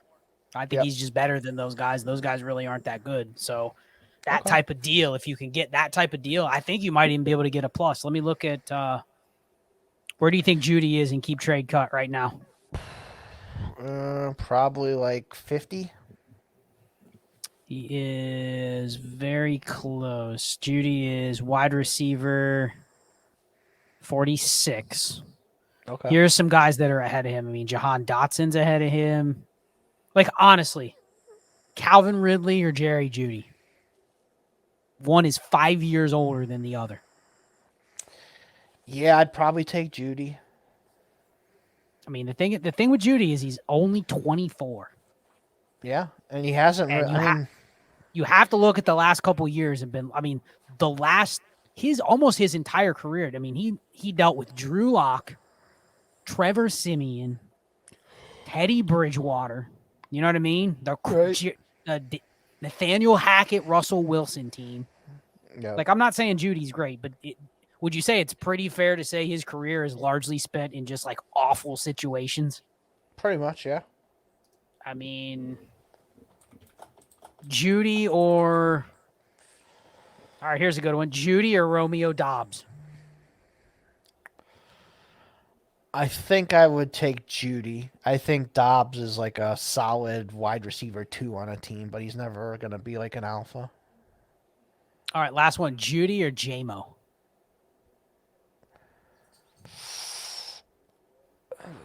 Biased is coming in. I'm going to take J-Mo. Is that more because I think there's a better window for J-Mo, or because J-Mo hasn't shown shit? The last couple games, they kind of have used him more and given him more opportunities. Like, he hasn't had like a huge game yet, but I think he's starting to figure it out. So I would like to buy on that. Okay, fair. Judy or Sutton? Probably Sutton still. Okay.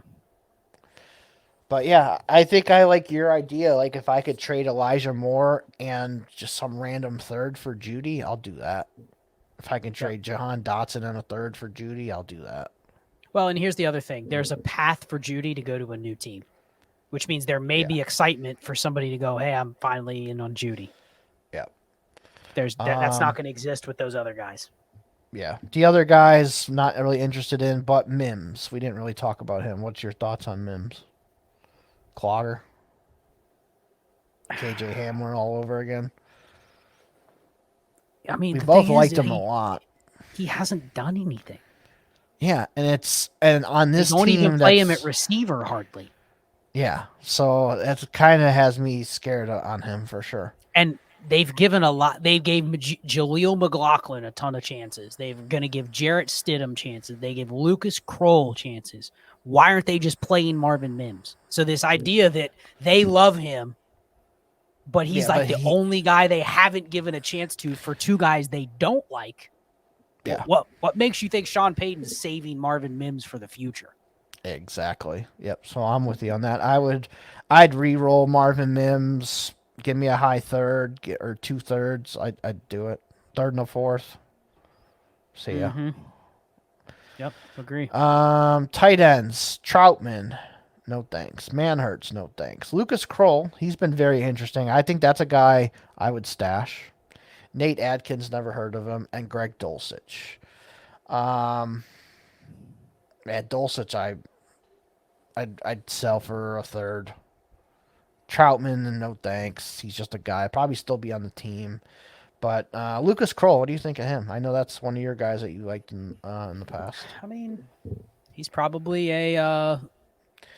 It's a role player. He's like Harrison Bryant. Yeah, But hey, he feels like somebody, if you picked him up and it's the right format, you wouldn't have picked him up unless you were willing to hold him. So I haven't picked him up because most of my leagues, like I'm just clogging my roster by picking him up, but like a best ball league or whatever, I mean, sure. But yeah, it's a good story. A guy that comes out of nowhere. And that's the hardest thing about Mims is like they came from Lucas Kroll being a guy that was buried to like he's starting versus Mims. I mean, Brandon Johnson plays more than Mims. Right. And little Jordan Humphrey. Right. What are your thoughts on Dulcich? I mean, I kind of like him. I like him with how cheap he is, given what you might be able to get from him. But I mean, he's a throw-in. Yeah. Okay. All right. On to Kansas City. Mahomes, Blaine Gabbert are the quarterbacks. Chris Oladokin is the practice squad guy. Nothing really to talk about there, honestly. Running backs, Pacheco, Clyde Edwards-Helaire, Jerick McKinnon, LaMichael Pirine, CEH, and McKinnon are free agents. Keontae Ingram they did pick up, and Deneric Prince is on their practice squads. I think Pacheco and Clyde Edwards-Helaire are still rostering. McKinnon you're still rostering. Pirine, no thanks. And then, interesting about Ingram and Prince. I've added some Ingram and Prince just because the Chiefs have a history of like kind of having these guys around for a while, and there must be something up with Ingram because I don't think he was so bad that they should have just got rid of him when he's still on a cheap deal. Like Arizona just like cut him randomly. Yeah. So that feels like a guy that, maybe you can get for free a bunch of shares. I was going to ask you about McKinnon. Is he a guy you would cut? Like if he's not on the Chiefs, he's useless. Yeah, I agree with that. If he's not on the Chiefs or Buffalo or one of these high-powered offenses, no thanks. And are we here for and I'll predict that it could happen, are we here for Joe Burrow's going to fight for Joe Burrow and Jamar Chase are going to push for them to sign CEH, and they're probably able to do it cheap. I could see that, yeah. I 100% can see it. Yep. That's the one guy I could see them going, Joe Mixon, we're not paying you $8 million. I'll just take that guy. Yeah, and save a little money. Okay. But I think there's a very good chance he ends up there. Like those are like his best friends. Okay. Yeah, so you could if you can get CEH as some throw-ins, hell yeah, do it. See, the shitty thing is he's been good down the stretch. So like the person that has him is going to have the I don't know, man. He could go somewhere else and play. You know what I mean? Like you're not getting him. You kind of wish he like ended the year on IR. Right. Okay. Wide receivers. Honestly, it's Rashee Rice. And the rest of these guys are all cloggers. Yeah, I mean, are you to the point where if you had to, would you cut like Kadarius Toney? Yeah, I think he's Sky Moore. Yeah, Sky Moore hasn't proven anything. Kadarius Toney, nothing. MVS gone. MVS gone. Watson gone. Justin Ross gone. Yeah, I mean they have to McCole Hardman gone. This is a room that just needs reworked. I mean they need to get 3 or 4 more guys, but they'll probably keep Watson around. Richie James is a free agent, and I mean they'll keep Sky Moore around because he's still on a rookie deal, right? Yeah, and they'll probably keep Kadarius Toney. I mean, do you think they could just cut Kadarius Toney? Yeah, probably. It would be nice. I mean, they probably have some of these guys back, but none of them are a threat. All of them are wasting dynasty space. Is Rashee Rice, do you think he could handle being the number 1? I mean, he's been doing pretty good. Yeah, but do you think he's valued appropriately for that price or for that role? Where is he ranked at in my keep trade cut? He's outside 30? The top 24 or close to it. That's probably where he should be, like the top 30. But what changed? Because if a year ago, if you would have told me a second-round rookie was by far the Chiefs' best offensive player and he's only wide receiver 24, yet Tank Dell is top 15 after breaking his leg, are people starting to buy the they actually don't want the Chiefs receivers for this reason? Yeah, I mean that definitely could be. Yeah. Do you see them signing a bigger name free agent? Can you see them signing like a Hopkins or a Devontae Adams or someone like that? Yeah, I mean, there's always been the rumors of them talking about it. I think they have to, especially if, after that 49ers Super Bowl or no, it was the Tampa Bay Super Bowl when their offensive line was shitty, and they went out and addressed it, and it's been pretty solid since. I think you could be looking at the same thing this year. Like, they realize their wide receiver position is terrible outside of Rice, so maybe they address it hard this offseason and go get 2 or 3 guys. So let's just speculate. Let's say they drafted like a second-round receiver, signed DeAndre Hopkins and Odell Beckham. Would you still value Rashee Rice that high? Probably not, no, because he would, lose some targets to Hopkins, Odell, Kelsey still. He probably would drop into like the 40s probably for me. Could this be a team that you think, because it's kind of complimentary to Rashee Rice, could this be a team that goes after like a Hollywood Brown? Yeah, I mean, I think that's one of the things that they're missing. They're missing speed. Yeah, I mean you put Hollywood Brown here, I would love Hollywood Brown. Yeah, I mean, speed that's actually good. Like, yes, MVS is fast. Kadarius Toney's fast, but they suck. Mm-hmm. I think that's the difference. Tight end, Kelsey, obviously. Noah Gray, I think he's like maybe a better version of Harrison Bryant. Blake Bell is just like a role player, so.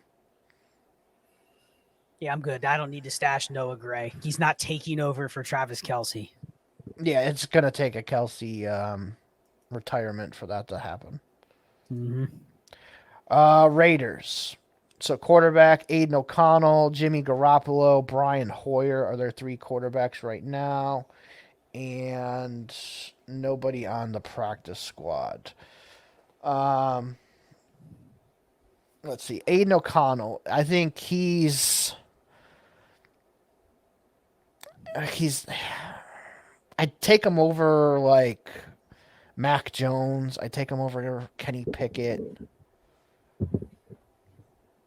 That's probably he's like above that range. Like Derek Carr or Aiden O'Connell, I probably would take Derek Carr. I mean, dude, the last couple weeks he's been awful. Well, I mean, he did put up 63 points. The Chargers game, yes, but every other, like the last 2 before that, and then this most recent game, he was awful. Yeah, he sucked in this Kansas City game. I agree. He sucked in the Minnesota game. They got shut out. The Minnesota game, yeah, it was not very pretty. Yes. I mean, he's probably he's a good backup. He's a very good backup. I agree.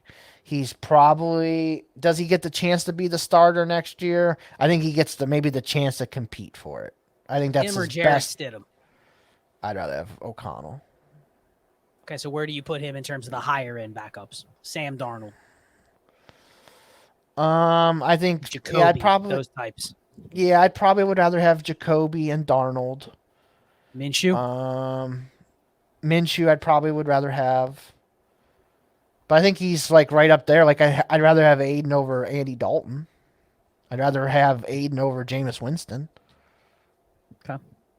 So I think he's in that range, and then Garoppolo's probably in that same range. Like the Raiders don't have a top 32 quarterback. I probably would rate 32 different quarterbacks ahead of those 2. Where do you think Garoppolo goes? Think he gets another crack, or you think he's a backup? I think he has to go be a backup somewhere. I don't think he's going to be a starter somewhere. But is he a guy with all the monies he made? Do you think he's a guy that maybe sits at home and waits for an injury too? He could. I mean, he's a good-looking dude. I'm sure he could end up being on TV. Somebody would want him. Is he the guy that when Belichick goes to the Commanders, they sign Garoppolo to compete with Howell? I could see that, yeah. For sure. Like, he's going to be a high-quality backup somewhere. So, any of these teams that need a backup quarterback, he's going to be in the mix. So, yeah. You think he ends up in another like Shanahan scheme? Yeah, he could. Yeah, like obviously Miami's got their 2 guys signed. Minnesota, maybe, yeah. I could see that. I mean, Cleveland kind of runs the same scheme, like LA Rams. Rams, yeah. Could you see him go back up to Deshaun Watson? No. No. Okay. Nope. Okay. Could he go back up Joe Burrow? No, because I don't think they'll pay him.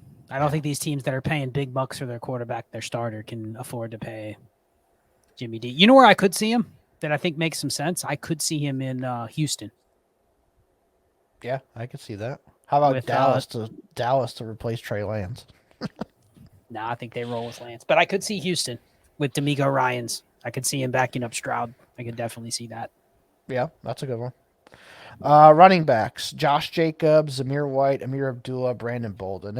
I think it's just Jacobs and White for me. That's the only two I even want to roster. Sincere McCormick's on the practice squad and never even played, so. Yeah, I'm with you. It's probably Jacobs and White, and then White, we already kind of talked about him earlier. So I'm excited. I'm excited to buy some Jacobs. I think his value will take a nosedive because he's hitting free agency, but I think he's proven he's very good. And he doesn't really have any injury concerns. Like, no different than any other running back, you know? Yeah, he's like a better version of James Conner when he left the Steelers for me. Yeah, there you go. Makes sense. Wide receivers: Devontae Adams probably gets traded. Jacoby Myers, Hunter Renfrow, Trey Tucker, DJ Turner, DeAndre Carter, Christian Wilkerson's on there. Keelan Cole's on their practice squad. So that's about it. I would say Adams and Myers definitely keeping. Renfrow, I think he just needs to change the scenery, to be honest. He could still be really good. Like, I'd like to see him with Buffalo. Like, if he went and beat Josh Allen's new Cole Beasley, I would love that. Mm-hmm. That would be a good one. Trey Tucker, what did you think of him? You think he's just kind of like a gadget player? Yeah, he feels like he's just gonna be a holdover player that has a role, but not really relevant. I mean, clogger. really, Renfro's a clogger too, but I get it. You're Right. You're holding out hope that he goes somewhere else, but yeah, that idea that he goes somewhere else and is like the starter, I don't know about that. Right. And then tight ends, that's just Michael Mayer for me. Hooper cut, Jesper Horsted cut. Yeah, Hooper cut. That's one. I think I have one Austin Hooper. That's one you just got to rip the Band-Aid off. You know. He's done. Yeah. Where are you at on Michael Mayer? Is he a little undervalued, do you think? Because he's never gotten close to the talk of, like, is honestly he really that different than Dalton Kincaid? No, probably not. He's definitely undervalued. Like, if I could get him cheaply, I would for sure. But I think the people that drafted him fucking love him. So I think it's kind of like Kyle Pitts almost. You know, like, it's going to be hard to get him. He's already on the team that likes him 20% more than you do. Yeah, exactly. Yeah, that makes sense. All right. Last team. We finally made it. The Los Angeles Chargers, who are going to blow this whole thing up. I was just going to say there might be 3 players that we're going to talk about that are even on the team next year. Right. So Herbert, definitely still a top 10 dynasty quarterback. Easton Stick, he's better than I've given him credit for, but he's still really, really bad. Will Greer, he's bounced around from like 3 different teams. So honestly, Herbert's a free agent. And this is going to be a new regime that brings in their own backup. So I almost fully expect Easton Stick to not be a backup next year. So he's a guy I'm willing to get rid of. He's going to be a QB3 somewhere. So Herbert's the only one, so we can move on. Running back, Austin Eckler, he's going to probably move on. Josh Kelly, Isaiah Spiller. This team's going to have to do something at running back because none of those other guys, they might keep Kelly and Spiller, but they're backups. They're going to have to get somebody else. Yeah, I don't know if they even bring back Kelly. I think this is another Kelly's regime. A free agent too, yeah.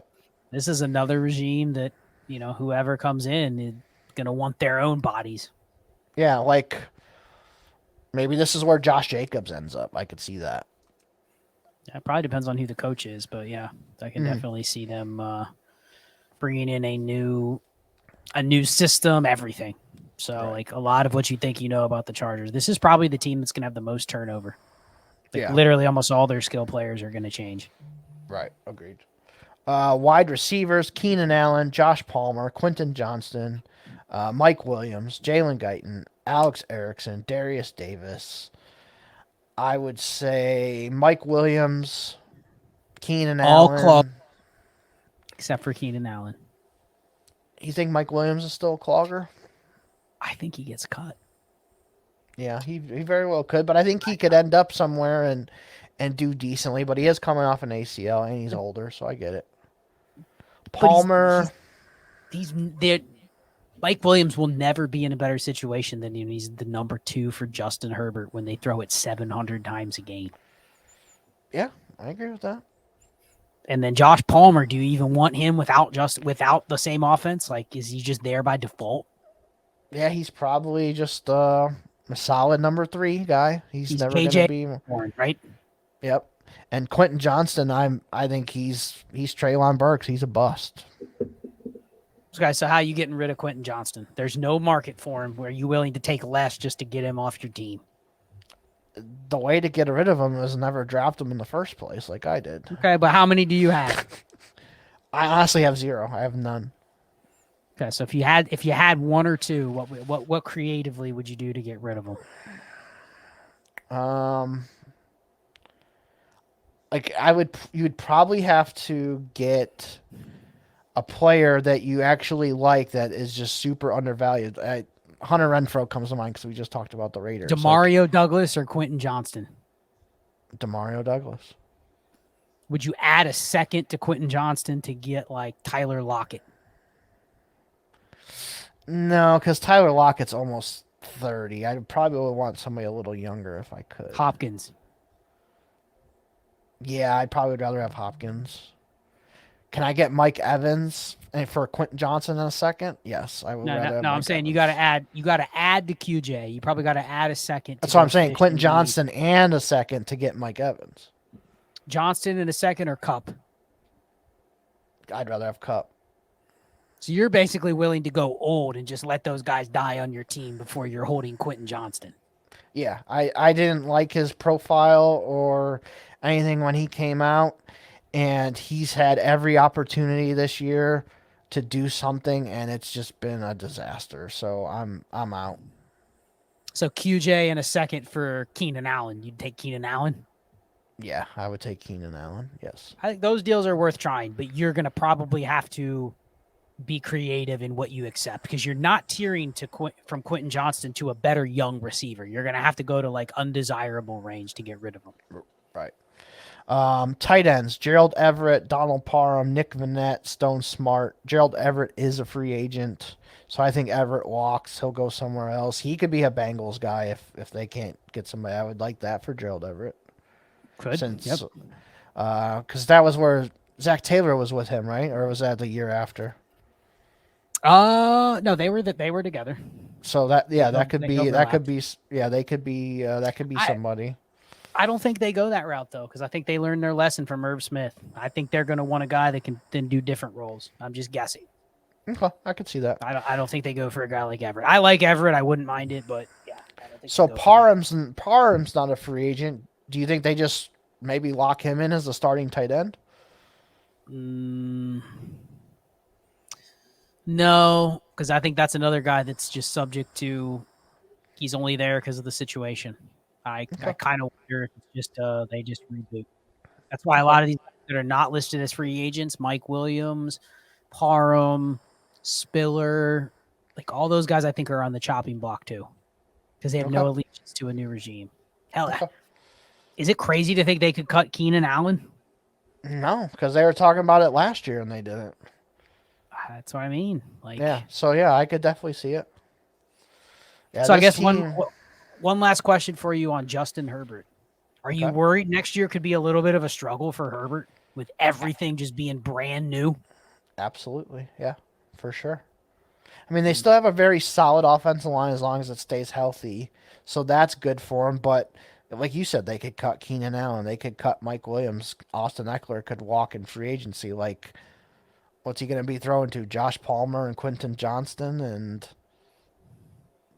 Stone Smart and Isaiah Spiller's their starter. Like, yeah, it could be pretty bad next year for Herbert. And they don't really have the cap space to do anything. Exactly. Yep. Yeah, so I don't know. Maybe you can trade Herbert and go down to Anthony Richardson. That's probably something I would explore. Yeah. Maybe you could go down to Tua. Like, Tua's putting up way better numbers than Herbert is. So yeah, I mean, you could definitely tear down for Herbert. Running gun, I gave up Herbert for Purdy and McCaffrey. Yeah, that was an awesome deal for you. And had I had Herbert, I might. If I didn't make that trade, I mean, it's unfortunate he went out for the season. I couldn't have predicted that. But I mean, right. Even if I had ridden with him and he didn't get injured, I don't know if he would have actually helped me more than that trade did. Yeah. And that was an uncomfortable one. I won't, that normally we would have been like, I'm not trading away an elite QB. You know what I mean? But maybe it's not as big a gap as we think. So. Right. Okay.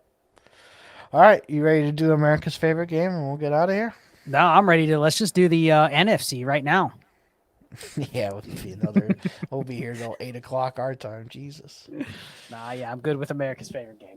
All right. What has been your favorite moment, memory so far of the NFL season so far this year? What's the one that stood out to you? Oh man, favorite moment of the NFL year.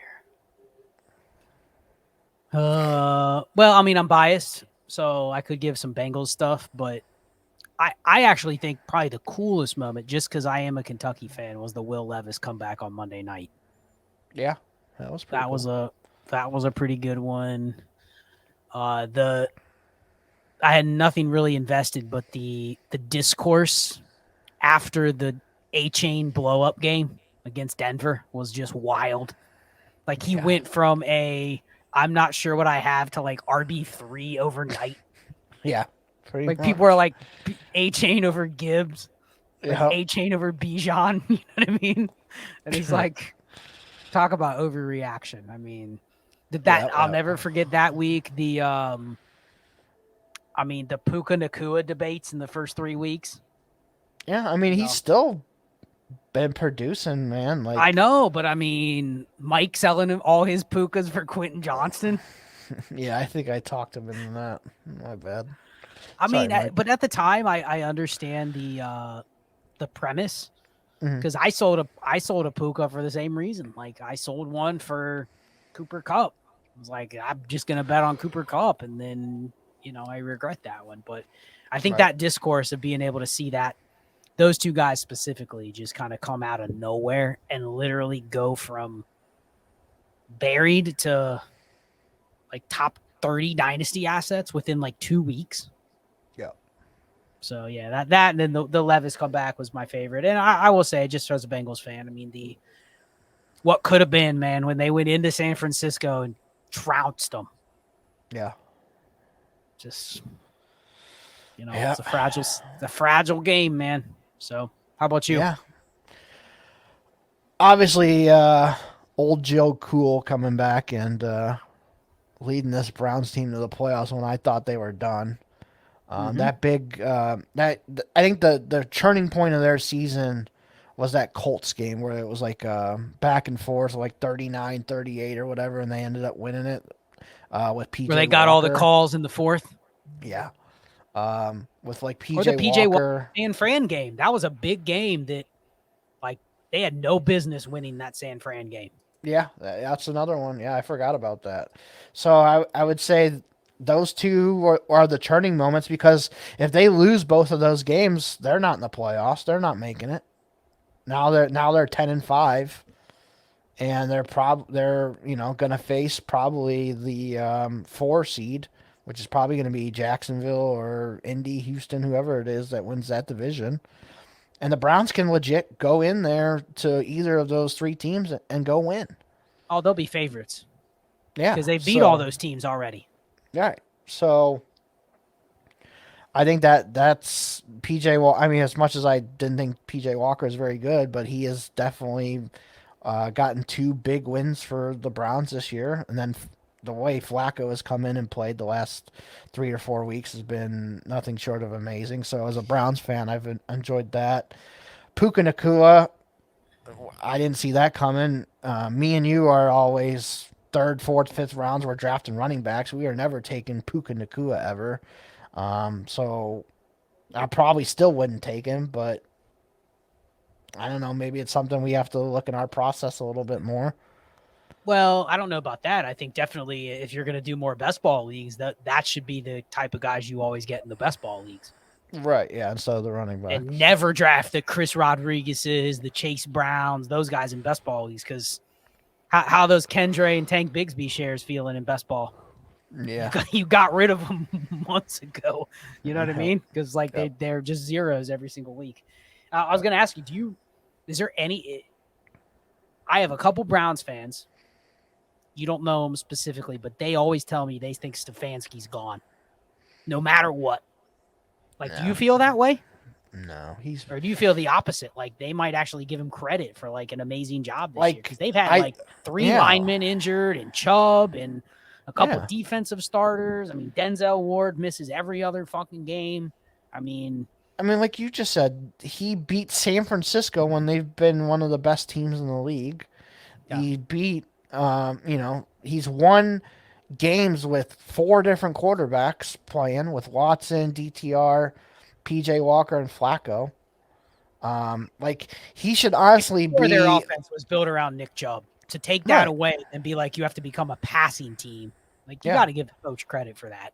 Yeah, and it sounds like maybe him and Kareem Hunt had some problems, but they resolved that. And, Kareem Hunt has come in and, he hasn't been like a world beater, but he's been solid. Mm-hmm. I would think, if anything, Stefanski should be top 3 for coach of the year before he gets fired. But I have a lot of people that say the same thing, like, oh, his offense sucks, blah, blah, blah. I'm like, look what he's working with, man. And then, obviously, with Flacco, the offense has taken off the last couple of weeks. So, I mean, who are you getting that's better, though? Exactly. Yeah. Bill Belichick? Yeah, and you'd probably rather have Stefanski right now. Yeah, I got you. Because Belichick is showing that he can't bring in an offensive coordinator that's any fucking good. Mm-hmm. What's he going to do next year when he goes to Washington and is he going to bring in Josh McDaniels and just have that retread again? Would you be shocked if he's bringing in Josh McDaniels, his son, Matt Patricia, as his staff? No, I wouldn't be shocked at all. Do you really want players on that team? No, not at all. He's going to, he's going to go to the Chargers. Yeah, I mean, then you have the Harbaugh to the Chargers stuff. That'll be interesting, too. See what happens. Yeah. Long show, man. Long show, yeah. But we'll try and make next week's a little bit shorter. But no, I like doing these episodes, going through the entire rosters, man. It's fun. So I appreciate you joining me for it, as always. Yeah, this is always the favored show of the year to go through and do these. Wherever we're doing it, it's like this is we literally enjoy talking, but I think definitely talking about this subject. So appreciate you having me on. Yeah, and we'll do NFC here next week for you guys before your waivers close, so that'll be good. But yeah, at Eric Vanek NFL, at America's Game Pod, follow me there. At South Harmon FF on YouTube and Twitter, follow us there. Like, subscribe, all that good stuff. Always got the content going. I believe we're gonna do one more final start-sit show on Sunday at noon for you guys on the YouTube. So make sure you guys check in for that. Before I let you plug anything, good luck to you this weekend, man. Hopefully you get the right combination and come home and win $1 million, man. That would be sweet. Yeah, I'll be sweating it, and it's still a long shot, but like I said at the beginning, it's just fun to be in the mix. Like, this is absolutely, that's all you could ask for, is a chance. Yep, this is why you get amped up. Having must-win matchups, as stressful as they can be, as heartbreaking as it can be when you lose. Yep. The journey of okay, I really have something to root for is really fun. So I'm looking forward to it. Yep. And then anything you want to plug before we get out of here? Go ahead. Floor is yours. No, just follow me. Find all the content I do. Trades in 5, DD, a lot of other stuff out there. I'm probably do more guest spots during the off season too, just randomly, because I have more time. Like in the season, I literally don't have any any time to do anything other than what I'm already scheduled to do. So now stay in touch with the off season. Just follow me on X, and you can get links to everything there. Yep, at Charles Chill FFB, right? Yes, sir. Okay, yep. So that's his Twitter. If you guys want to follow him there, I'm sure you already are if you're listening to this. But if you haven't followed him, make sure you guys follow him now. And this will be it for this one, episode 22 in the books. We'll see you next week for episode 23. Have a good one, everybody.